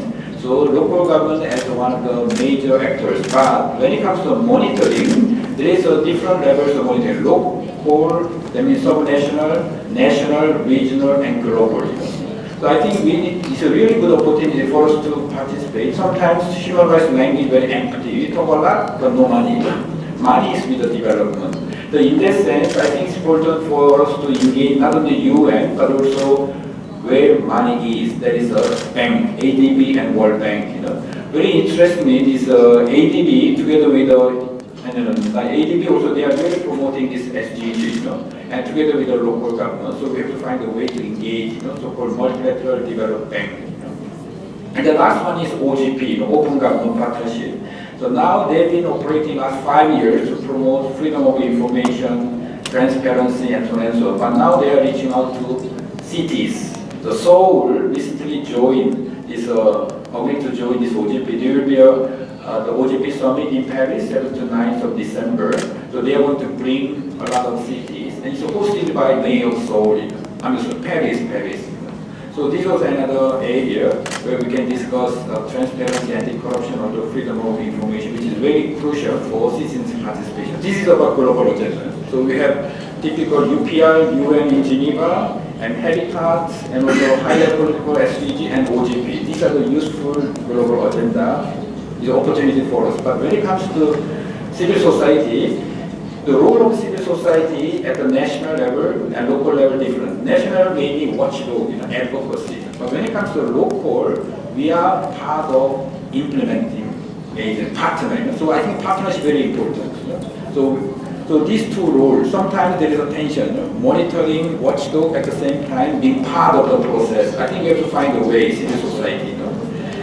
So today, I'm very happy to announce we had a launch among the Asian NGO participants, because it's the last 5 years, there have been a lot of CSO participants in this World Human Rights Forum. Finally, we agreed to set up a small network, the name Asia LDC Net. LDC, not least developed countries, but local democracy and human rights city.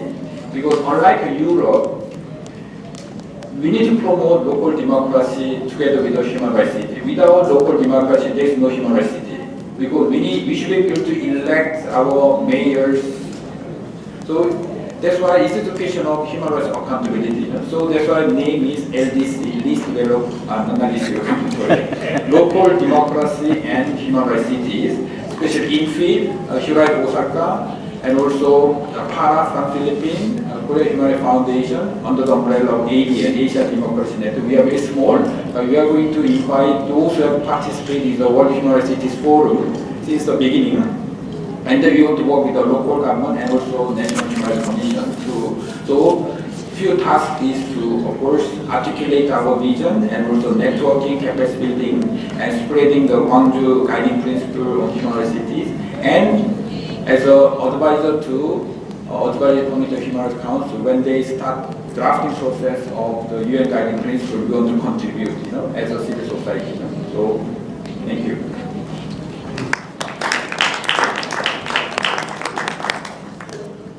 Bien, vamos muy mal de tiempo, no habrá más tiempo para el debate, pero sí que ahora será el momento de hablar de las líneas estratégicas para seguir en el periodo 2016-2018, la coordinadora.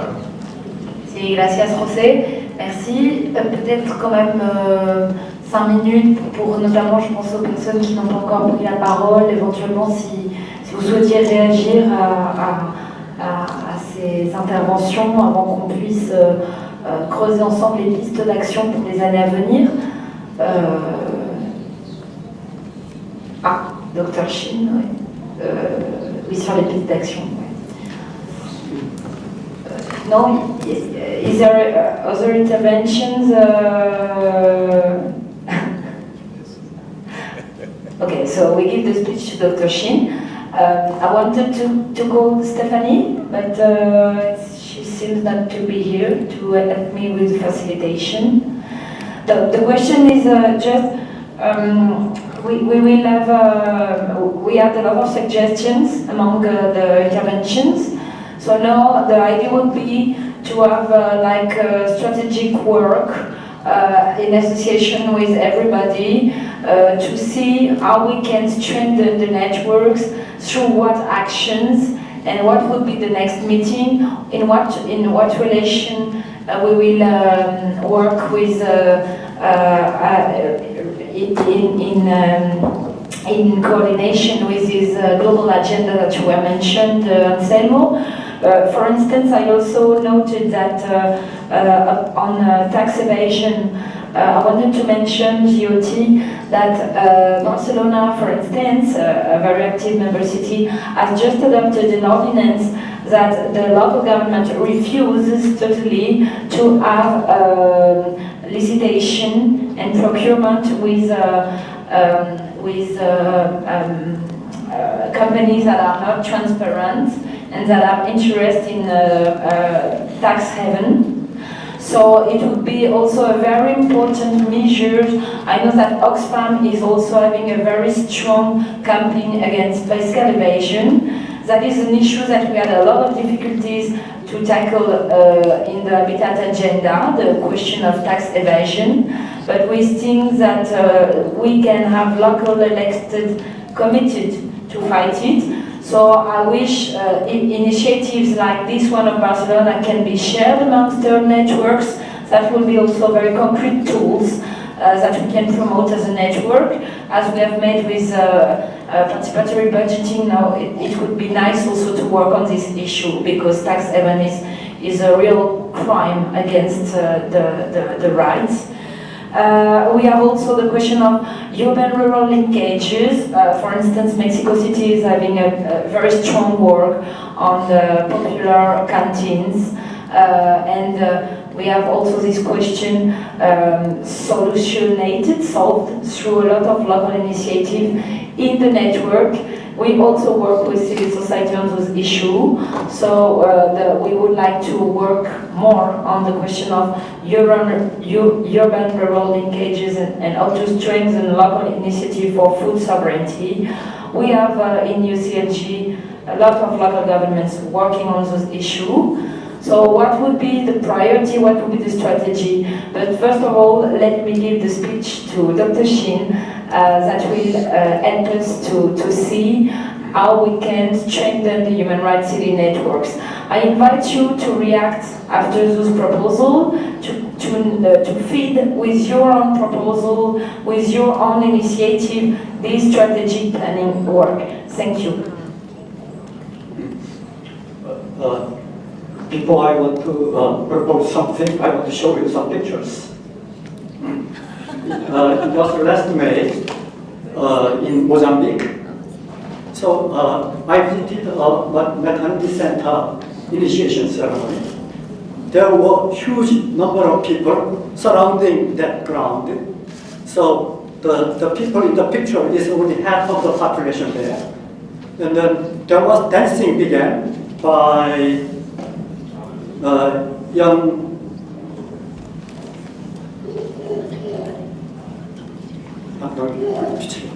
anyway, the young people began to dance on the ground, and then they danced. We enjoyed, everybody enjoyed it, and then one of the girls came toward me. So I was frightened because I never danced in my whole life.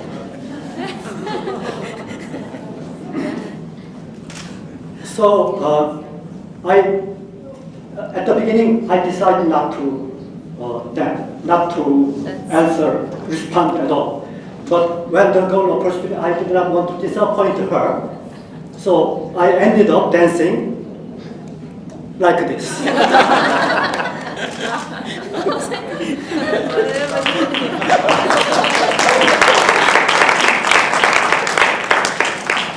You have to give me bigger hands later. What I did. So I tried to reciprocate what the girl did. So I did my best, even jumping like that. But I jumped so high, then my name card in the pocket dropped like that. So everybody laughed. So this picture ended up in the homepage of OIDP, like that. So you can search the OIDP 2016 homepage, then you will see me dancing. So I believe that this forum was possible through the personal touch, or rather personal network. Without Anselmo Lee, the beginning of the forum would not have been possible. And then he continued to get involved with this. And then he has been the liaison officer between the forum here and then UN Human Rights Office Advisory Committee. So this kind of formal touch. And then I can name many of you, like Magalis, the CISDP connection, Antonio, Guyen, and then through this connection, and the many people came, including Morten, Jyoti, Bashir, to name a few. So I would like this kind of forum to be more promoting personal touch, less academic, more networking. But I found that this forum was very formal, or rather more discussion oriented. So how about inviting everybody to dance as I did? So that kind of personal touch we may need to be promoted. And then in addition, more formal, to promote human rights and human rights studies, I believe that education is really important, which I talked with Mayor Chusuniya a while ago. And then we all talk about human rights friendly administration, how we serve the community. That's what we did for the last 2 days. And then NGO involvement as well.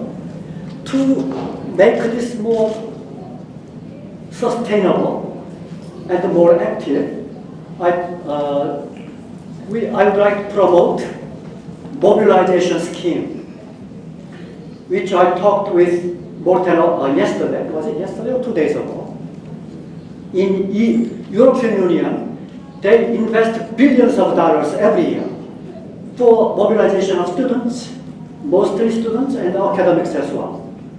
Morten also suggested that we can mobilize academics, high quality human resources to infuse, or rather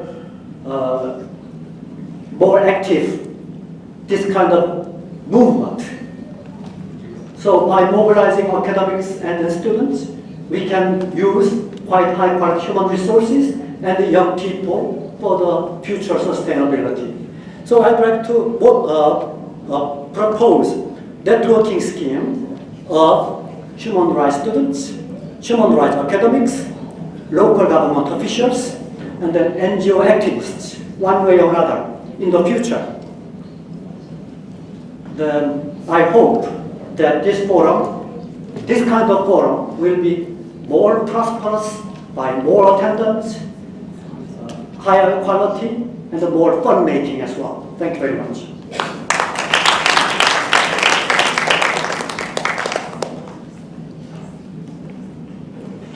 Thank you very much, Dr. Shin.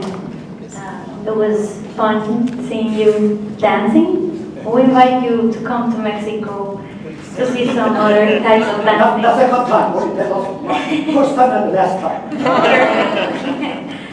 And I want to invite the members of this table to join in the discussion and to open to some comments or questions regarding the initiatives and the strategic guidelines for the period 2016 to 2018, and build up on what Dr. Shin was just mentioning. Do you have any comments or questions? Yes. In this morning's workshop, I attended the workshop on sustainable city and then in relation to public transportation. And I think what I found very interesting is that I could see a very concrete experience on how things are going on at the local level. And yesterday we heard 3 examples from Korean cities on what they were doing in relation to human rights. I would suggest for the network to promote the idea of human rights cities by providing exactly the experiences that are already existing. Let us know more about the experiences. And let us see in concrete dancing of Mr. Shin. More of that. Because that is where inspiration will come in very easily. I don't think we have already communicated a lot to many of our local government leaders. I mean, we have a mayor here. She can also explain and illustrate how things are being done in concrete. So in this case of promotion through presentation of good experiences and practices, I think there will be a better sense of what we really mean by human rights cities, in addition to the declarations and principles and whatever documents are coming up. So hopefully, through the network, you can either make videos or any other means of YouTube, for example, is a very, very good medium through which you can provide complex experiences, including the dancing of Mr. Shin. And then you can explain more. Aside from the fact that these materials will also be useful for training other local government officials, we need materials. We need to tell them that things are not just ideas, but concrete experiences on the ground. They worked already, they have results, and they have really served the people, which is the main goal of local governments, to serve their people and their human rights. Thank you. Just to mention that I have made this monitoring project that is available online on a website to effectively to show how it can be useful and it can bring results, concrete results for local government to have this human rights-based approach. This was a pilot project in Bogota, but you can have access to this very concrete study with 3 local policies systematized in terms of aging people, homeless people, and also it was first childhood with a program, social programs. Again, training is also something that we would like to strengthen in the coming years. So if you have ideas of training and proposal and wills, please give us to us concretely. Thank you. Okay, so we will continue the discussion with Dr. Bashir Kanute. So please enlighten us. Merci pour la parole. Féliciter la commission. En regardant le rapport, j'étais vraiment impressionné par ce travail qui est fait. Quand on m'a demandé de faire des suggestions, je dis ok, volontiers, mais en voyant ce que vous avez fait, je dis bon, qu'est-ce que je dois dire? Peut-être quelques pistes pour aller plus loin sur ce que nous faisons et sur ce que nous pouvons avoir comme plateforme pour aller plus loin. Puisqu'à mon avis, ce genre de travail que vous faites touche au moins 3 niveaux. Le premier des niveaux que j'identifie comme étant un niveau important sur lequel vous devez intervenir, c'est le niveau politique. Et au niveau politique, à mon avis, c'est important de toucher au moins les décideurs, ceux qui sont à la base de la décision et qui doivent promouvoir les politiques. Je veux citer là les autorités gouvernementales, mais les autorités politiques aussi au niveau intermédiaire, au niveau local. Et à ce niveau, c'est plus d'action de plaidoyer et peut-être d'influence qu'il faudra mener. Et sur ça, qu'est-ce que nous faisons nous et qui peut être une plateforme pour travailler ensemble? C'est l'organisation des conférences internationales que nous faisons. Alors, ce que Jim vient nous montrer tout de suite, C'est une de ces organisations-là, c'est une de ces conférences qu'on a organisées au mois de mai. Bon, mais c'est vrai qu'on ne fait pas que danser aussi. Hein, il y a la danse, mais il y a la réflexion aussi que nous faisons. Et voilà, je l'ai organisé et je vois la première fois la danse qui s'est faite. Et c'est très encourageant, donc merci pour ça. Donc, il y a la plateforme que nous offrent ces conférences internationales autour desquelles un thème sur le droit à la vie peut être inscrit et institutionnalisé. À mon avis, ça peut être un bon champ pour travailler sur la connaissance de ce thème-là qui est émergent et qui peut être un bon champ pour construire une ville durable. Au-delà de ces conférences qui se tiennent au niveau international et au niveau régional, conférences internationales chaque année sur un continent alternativement, mais conférences régionales aussi qui se tiennent dans une partie du continent africain. C'est alternativement Afrique du Nord, Afrique de l'Ouest, Afrique du Sud, etc. Ce que nous faisons aussi, pour aller plus loin, et qui peut être aussi un champ pour le partenariat avec vous, c'est ce que nous faisons comme mission de haut niveau avec les autorités politiques. Et c'est des missions qui nous réussissent très souvent parce que je donne un cas, la Tunisie qui était en train de discuter sa constitution. Vous savez, la révolution tunisienne a été une révolution qui a pris du temps. Et après cette révolution, ils ont pris énormément de temps pour discuter leur constitution. Nous sommes venus en plein au moment où les gens étaient en train de discuter de leur constitution. Et ça a été une bonne opportunité pour nous pour faire l'influence et le plaidoyer pour que la constitution tunisienne inscrive à l'article 130 de la constitution la démocratie participative comme étant un champ d'intervention possible pour les collectivités locales qui veulent construire des espaces pacifiques, puisque c'est de cela qu'il s'agit, des espaces pacifiques où autorités et citoyens peuvent construire la ville. Donc, c'est aussi une possibilité que nous avons et que nous pouvons faire ensemble.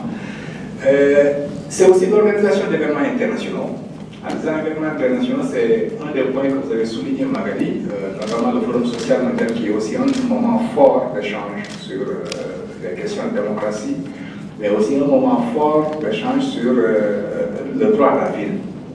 Et le prochain aura lieu à Montréal. Nous avons inscrit une session là-dessus. Bon, pour ceux qui seront à Montréal au cours du Forum social mondial, nous vous y invitons et ce sera aussi un moment, si la Commission est là, de participer à vulgariser cette notion sur le droit à la ville. Je peux aussi citer comme événement international le Forum urbain mondial, qui se tient tous les 3 ans.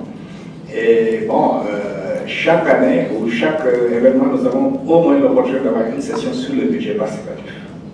Ça peut être aussi une occasion pour parler de droit à la ville et de la participation citoyenne. Le prochain sommet pour Habitat 3, là aussi c'est une opportunité de co-construire avec vous et avec des autorités au niveau local et au niveau national, puisque nous avons inscrit une activité sur le networking là-dessus, sur le budget participatif, sur la démocratie participative, et ça peut être une occasion d'intervenir ensemble. Bon, le deuxième domaine où nous pouvons aussi interagir, je le mets plutôt au niveau stratégique. Ce n'est plus le plaidoyer, mais je l'inscris au niveau stratégique.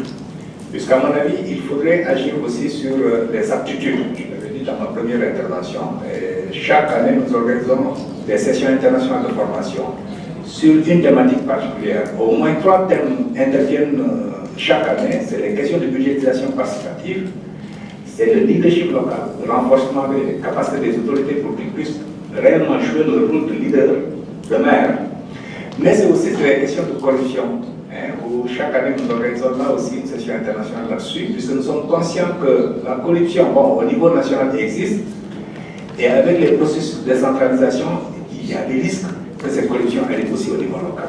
Et là, autant l'État a des capacités pour lutter contre la corruption, pour appréhender l'évasion fiscale, etc. Autant au niveau local, il n'y a presque pas de capacité. Et là, c'est important de renforcer les capacités pour que l'évasion fiscale et que la lutte contre la corruption puisse être bien appréhendée. Et sur cela, nous avons une expérience assez intéressante d'introduction du téléphone portable pour la lutte contre l'évasion fiscale. Je pourrais partager cette expérience-là. Il y a un court film là-dessus. Bon, on n'aura pas le temps de le partager, mais je pourrais le laisser au niveau du secrétariat, au moins pour ceux qui veulent regarder. Alors, au niveau stratégique, je pense qu'il y a aussi ce qu'on peut appeler la mise en place des réseaux nationaux. Ces réseaux sont des espaces très forts d'échange d'expériences au niveau national, mais au niveau sous-régional aussi. Mais c'est aussi des espaces où on peut construire des alternatives et des propositions concrètes pour les autorités pour appréhender ces questions de droit à la ville et leur opérationnalisation. Et le dernier domaine dans lequel nous pouvons aussi avoir un partenaire qui a déjà commencé, d'ailleurs c'est le niveau opérationnel, où là nous avons déjà en chantier un protocole de partenariat avec le Bureau Afrique de CGLU pour opérationnaliser le budget participatif dans 1000 collectivités locales dans les 5 prochaines années. Je pense que l'articulation entre la démarche du budget participatif et la démarche de construction de droit à la ville doit être un chantier qui peut être parfaitement bien articulé dans ce programme pilote-là que nous engageons et qui est en cours de finalisation et éventuellement de signature du protocole avec le Bureau pour la région Afrique de CGLU. Bon, voilà un ensemble de propositions pour aller plus loin. Déjà dans un travail excellent que vous faites et pour lequel je vous félicite. Et bon, ça c'est des pistes juste pour aller plus loin.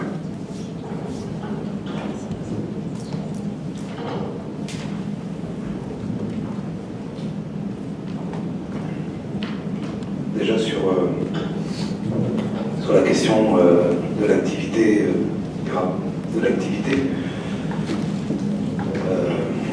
juste une remarque, merci Bachir pour ce que tu as dit sur le travail de la commission, mais moi je voudrais rassurer aussi nos coordinateurs que toutes les années ne peuvent pas se ressembler à tel niveau d'activité, quoi. Et heureusement pour eux, pour Magali et Guillaume qui font un travail extraordinaire que je voudrais remercier maintenant, parce que sinon on les épuise.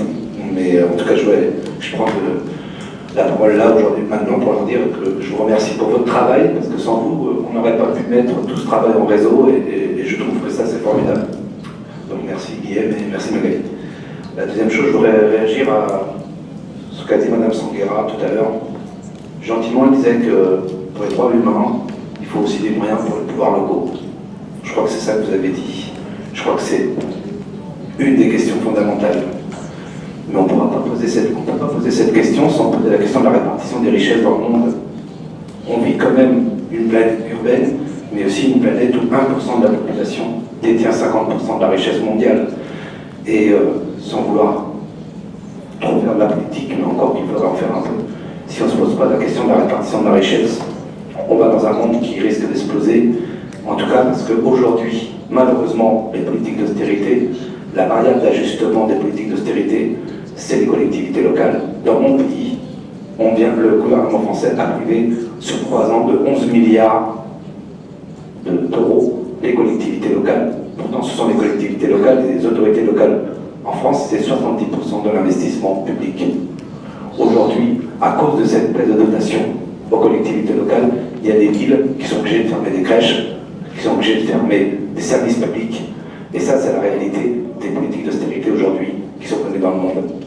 Donc je voulais dire ça parce que je crois que aussi c'est une question de droit de l'homme qui est posée et de droit à la vie. Sur la question, évidemment, ça pose une question qu'à mon avis la Commission doit continuer à travailler, qui est la question de la tension entre des politiques de compétitivité, parce qu'on dit que les métropoles doivent être compétitives, ou les villes doivent être compétitives, et la question de la solidarité et des droits à la ville. Est-ce que c'est tenable? Est-ce qu'il n'y a pas une tension entre cette exigence de ville compétitive et l'exigence que nous avons, nous, de droit à la ville, de droit à la solidarité? Moi, je trouve que c'est une des questions importantes qui est posée au début du XXIe siècle, que devrait poser la question d'habitat. Nous, on a travaillé pour la Commission, et dans 2015, il faut rajouter ça, Bachir, dans le travail qu'on a fait à la Commission, on a travaillé avec une équipe de chercheurs français spécialisés dans la question des métropoles, des aires métropolitaines, sur cette tension. Le rapport a été fini, il est en français, on est en train de le traduire en anglais, on va vous l'envoyer. En tout cas, il sera consultable pour tous les membres de la Commission. C'est un rapport qui part des aires métropolitaines à partir d'un regard du bas des gens, qui fait beaucoup d'analyses, qui parle aussi de la question du droit à la ville, du droit au bien vivre, etc. Et moi, nous, au niveau de pleine commune, on voudrait continuer ce débat-là sur la tension Et donc on est en train de s'interroger à voir comment on peut travailler quelque chose, un séminaire, quelque chose qui nous permette de nous rencontrer et qu'on parle de cette tension et comment on bifurque la tension, comment on lui résiste à la tension, comment on arrive à faire en sorte que ce qui est à l'ordre du jour pour nos gouvernements, ce ne soit pas forcément des métropoles compétitives, mais ce soit bien la question de l'inclusion sociale. Si la compétitivité, la croissance qu'on nous parle n'est pas faite pour que les gens y vivent mieux, il faut se demander à quoi elle sert. C'est une des questions qu'on doit se poser.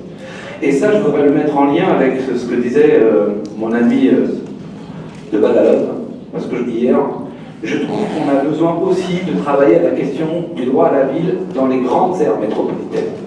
Est-ce que, par exemple, le droit à la ville, c'est la même chose, où ça se travaille de la même manière dans des villes de 500 000 habitants que dans des aires métropolitaines de Mexico, 14 millions, 18 millions d'habitants, Paris, 12 millions d'habitants, Séoul, Barcelone, 4 millions d'habitants pour l'aire métropolitaine. Est-ce que ça se travaille de la même manière dans ces aires métropolitaines que dans des villes de 500 000, 2000, 3000 habitants? Je ne sais pas. Mais en tout cas, la question doit se poser, et ça doit se poser avec une question qui nous est importante, la question de la décentralisation dans les aires métropolitaines. Aujourd'hui, nous, on sent qu'on est plutôt dans une tendance à la recentralisation dans les aires métropolitaines.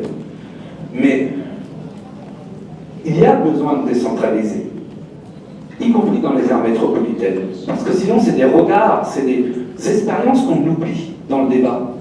Il y a besoin de montrer toute la réalité des aires métropolitaines quand elles font 10, 12, 14 millions d'habitants. Le Luxembourg, qui est un pays de 300 000 habitants, aurait le droit d'être décentralisé, et Paris, la région parisienne, qui fait 12 millions d'habitants, devrait, elle, au contraire, se recentraliser.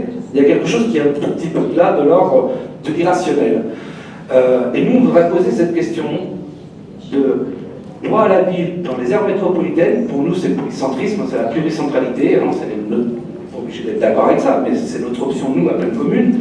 En tout cas, qui pose la question de la décentralisation. Quel que soit le territoire qu'on habite dans une aire métropolitaine, on est aussi important que le centre des que le quartier d'affaires. Je dis ça parce que c'est important. Et on voudrait aussi commencer à retravailler ça avec nos villes partenaires, avec tous nos villes partenaires. Cette question de l'aire métropolitaine, j'écoutais avec intérêt ce matin, parce que j'ai beaucoup appris moi ce matin hier, qu'à Séoul, visiblement, on travaille par arrondissement. Même ici, à Gwangju, on travaille par arrondissement. Donc il y a quelque chose qui est à mettre à l'ordre du jour sur cette question de décentralisation dans les aires métropolitaines, décentralisation, droit à la vie et droit à la polycentralité. Je finis là, je crois que tout ça, c'est des choses à travailler ensemble.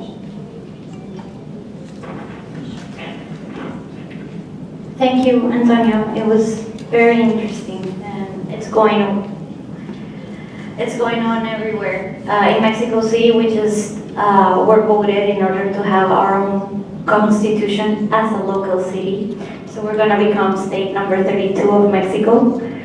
And just to close the learning and monitoring of this panel, we have Magali with some remarks.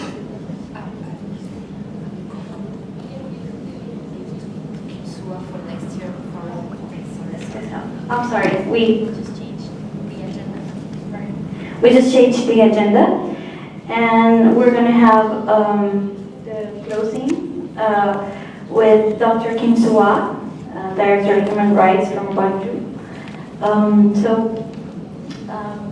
Thank you.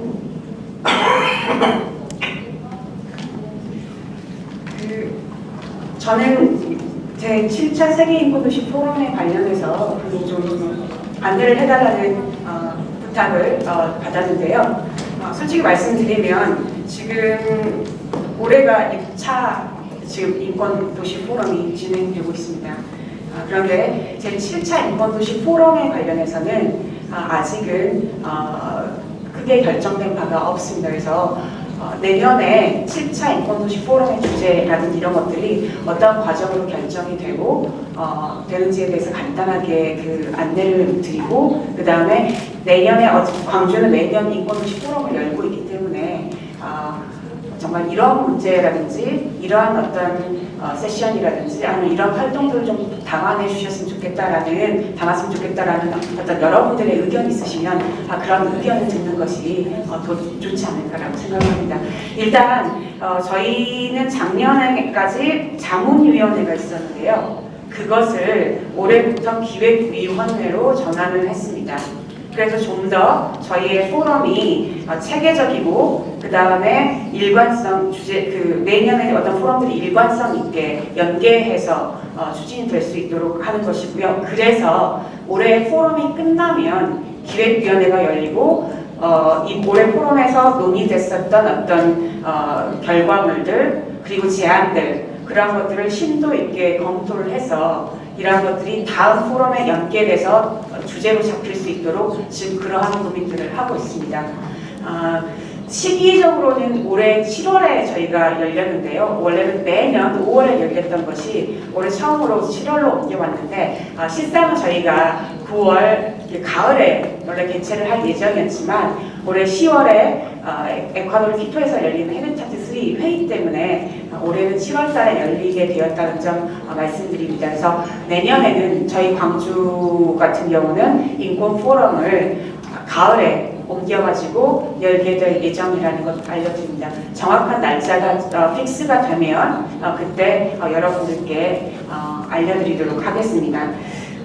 그리고 또 하나 지금 저희 광주가 고민하고 있는 것은 매년 열리고 있는 포럼, 즉 이러한 그 행사 이외에 거기서 나온 제안들이라든지 이런 것들을 어떻게 추후 연기하는 활동들을 만들어낼 것인가라는 것입니다. 그게 뭐 작은 규모라 하더라고요. 그래서 이러한 포럼이 원타임 이벤트, 즉 일회성 행사에서 머무르는 것이 아니라 그러한 것들을 실험하고 조그만 스케일이라도 어떤 스몰 스케일이라도 어떤 형태로든지 그런 것들을 실험하고 같이 뭔가를 만들어내는 그러한 활동들이 지속되게 해서 그러한 활동들의 또 결과물들이 다음 포럼으로 연계될 수 있는 그런 고민들을 좀 하고 있습니다. 그래서 그런 것들에 대해서 좋은 아이디어를 주시면 저희 광주가 또 같이 고민해서 좀 더 의미 있고 뜻깊은 내년도 포럼이 되도록 하겠습니다. 감사합니다. Thank you very much. We're looking forward to that. So to close this panel, finally, right now, we have Magali Fripada who's going to give us a closing presentation. I understand. Yes.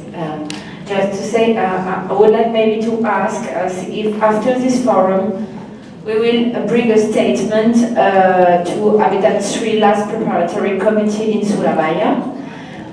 With Dr. Shin as a representative of Gwangju, and also with Bipin Kumarai, we will have a session, a side event in Surabaya that is the last line for Habitat 3 to advocate for the inclusion of human rights cities and human rights-based approach in this agenda. So I hope that we can bring a common statement in the name of the people gathered here in the Gwangju Forum towards Habitat 3. That was the goal of celebrating the forum just before. I don't know if from Gwangju you have this intention to have a statement to bring there. I don't know, Kim Sua, but maybe this was also the idea to be part. Just Habitat 3 process, maybe to give you some dates just before going, and maybe if you have some other dates to feed the agenda. So we will follow in the coming months to Habitat 3 process, being present at Surabaya, as I told you, towards human rights city and the right society in the new urban agenda. We will defend with HIC, INFID, Global Platform for the Right Society, Gwangju and Delhi. We will have this side event, 2 side events in Surabaya, in 25th and 25th of July. In Quito, we also will have a side event on the fight against evictions and land rights, together with United Nations Human Rights Commission, and also they will participate in Surabaya also. The GOT will be with us in Surabaya. We have to strengthen alliance for human rights in the city. So Mexico City has been invited also to take part to this side event to promote his renewal, his project of district improvement in Quito. We hope that Habitat 3 Secretary will approve our proposal. Barcelona has also a proposal of exposition on the right to housing and the right to city in Quito. So we will be present with the member cities to make this question of the right to city and human rights in the city be present, be part of the debates of the future human agenda. We will be present also at the Alternative Forum because maybe we will not win all that we are advocating for. So there is a proposal of Flaxo University of Quito to have an alternative moment with social movement and cities like us. So here we have the confirmation of Madrid, maybe Barcelona, she has been invited, Plaine Commune will be there, Guangzhou will be also welcome, and if we have other cities you're interested, you can come. You're very welcome to this alternative forum that is being organized also by the ex-mayor of Quito, and is now an investigator at Flaxo University. We will also strengthen, be present in the World Congress of Local Government, and we are in charge of organizing a very important policy dialogue on the right to city. We also we already had the confirmation of the mayor of Barcelona. We're waiting for Mexico, the chief of government confirmation. And maybe Guangzhou will attend also, and we have the confirmation of Baram Ghazi from the Office of the High Commissioner for Human Rights of United Nations. We will have also Patrick Brauizek, co-president from Plaine Commune, attending this conference to promote among local government the right to city and human rights city. We will have also a permanent workshop, a permanent workshop on creating the city. And also we have a proposal of Bogota to launch a call for the right of LGBTI and cities, friends of LGBTI people in the city. So we have some cities that maybe can gather this call. It's not a call assumed by all the cities of the committee, it's sure, but it is an open call for some cities that want to develop this issue. Maybe Mexico would be interested, maybe Barcelona, maybe Madrid also. Plaine Commune has shown his interest, so you're welcome also. Also, we will follow the work of promotion of the Global Charter for the Human Rights in the city, and that's why Barcelona in 2018 will organize a meeting and officially adopt the Global Charter agenda. That for us it's a very important moment because it will invite other cities to adopt this document to make human rights city concrete in their city. We will follow the work with civil society. And if you have also a proposal of invitation to advance through local, gathering for the right to city, we have a call for proposal that is already made, and city can apply so that we can help them to organize a meeting or a seminar in your territory. And then, so strengthening the network, as Dr. Shin has presented, it's also a moment that we want more cities to take part. We are working to involve more cities from Mediterranean region, for African regions. That's why we were present also in Mozambique for the International Observatory Conference of the Democracy Participatory. And you are right, Dr. Shin, we have to make those moments human moments with sharing and participation. So the question is, if you have other invitations so that we can be present and help to organize, we would be welcome. We also want to have a session of learning, more concrete learning, through, as you know, this program on monitoring, and maybe we can, we also have a call for proposal for cities that want to monitor their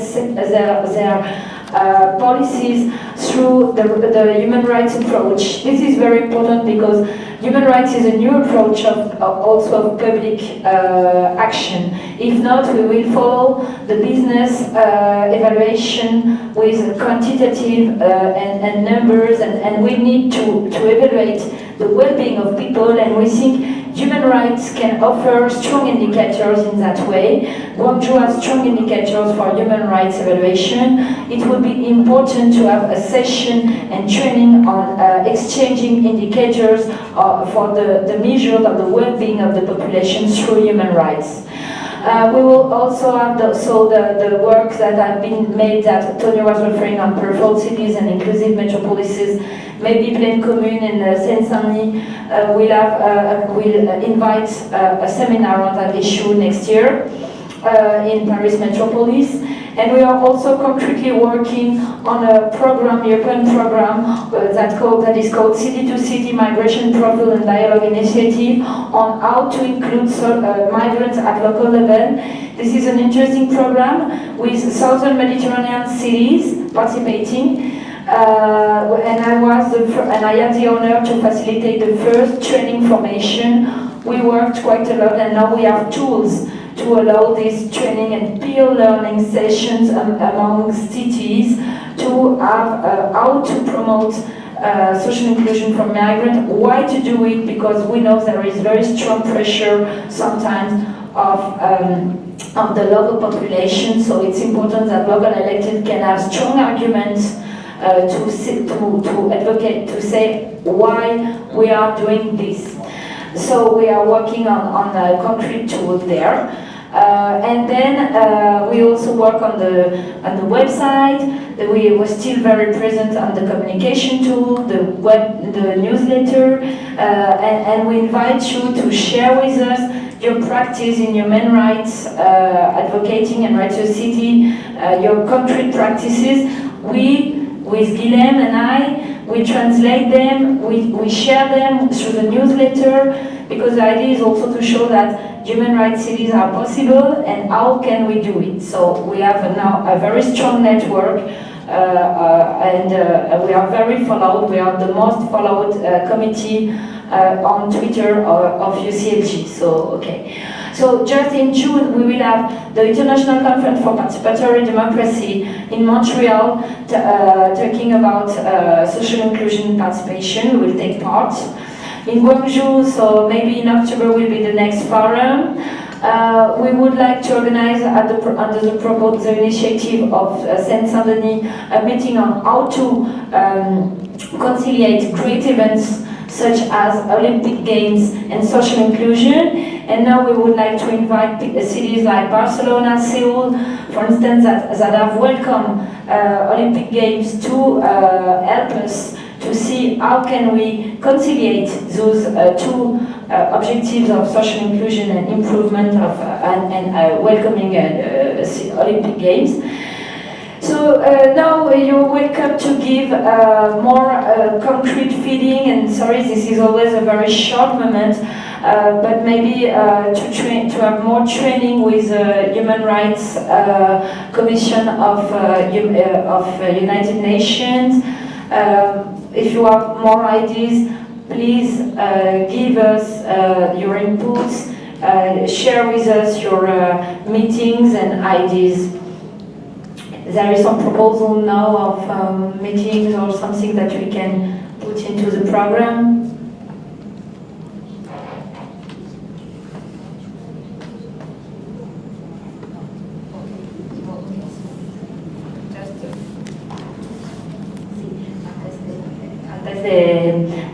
Just before giving Kim Sua the speech, I would like just to greatly thank Guangzhou City Hall, the interprets that have made a very good job, the volunteers of Guangzhou International Center.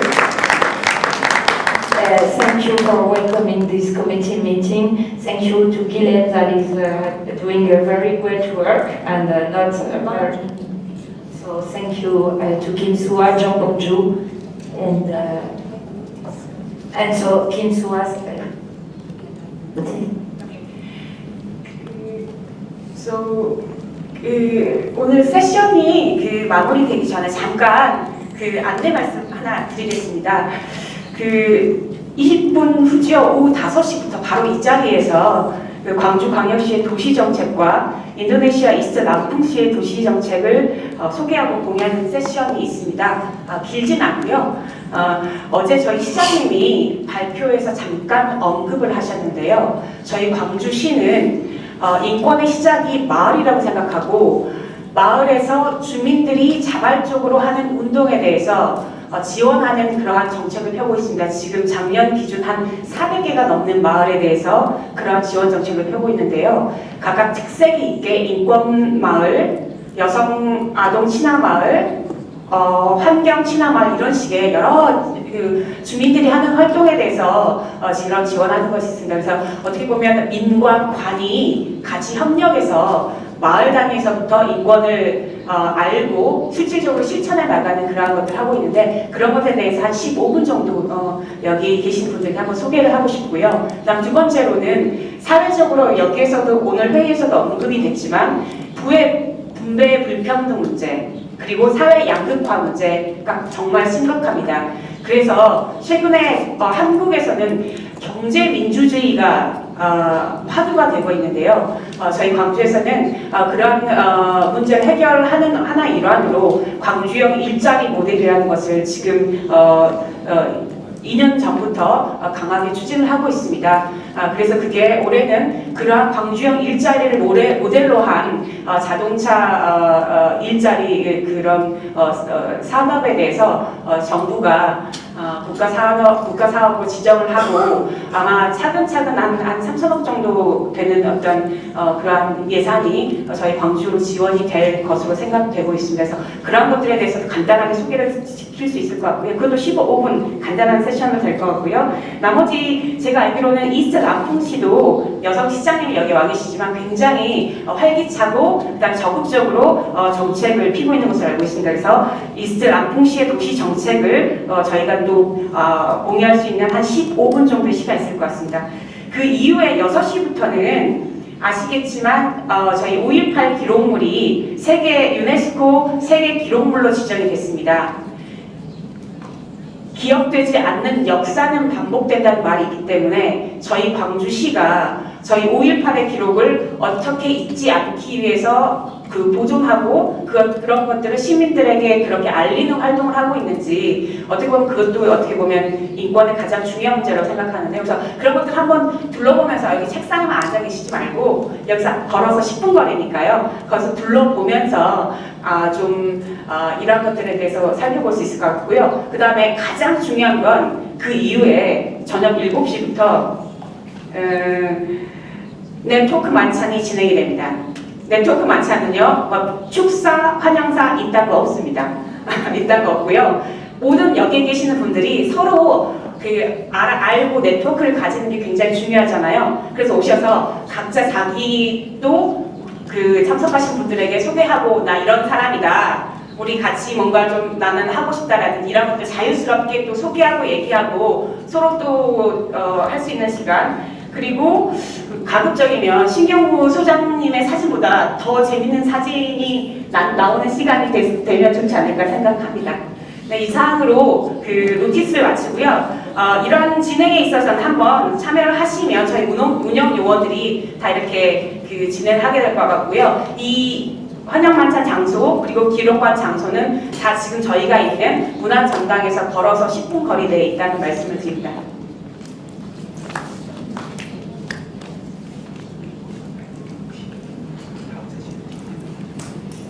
그리고 참고로 다음 정책 세션은 영어로만 번역에서 통역이 지원되는다는 점을 좀 말씀드리겠습니다.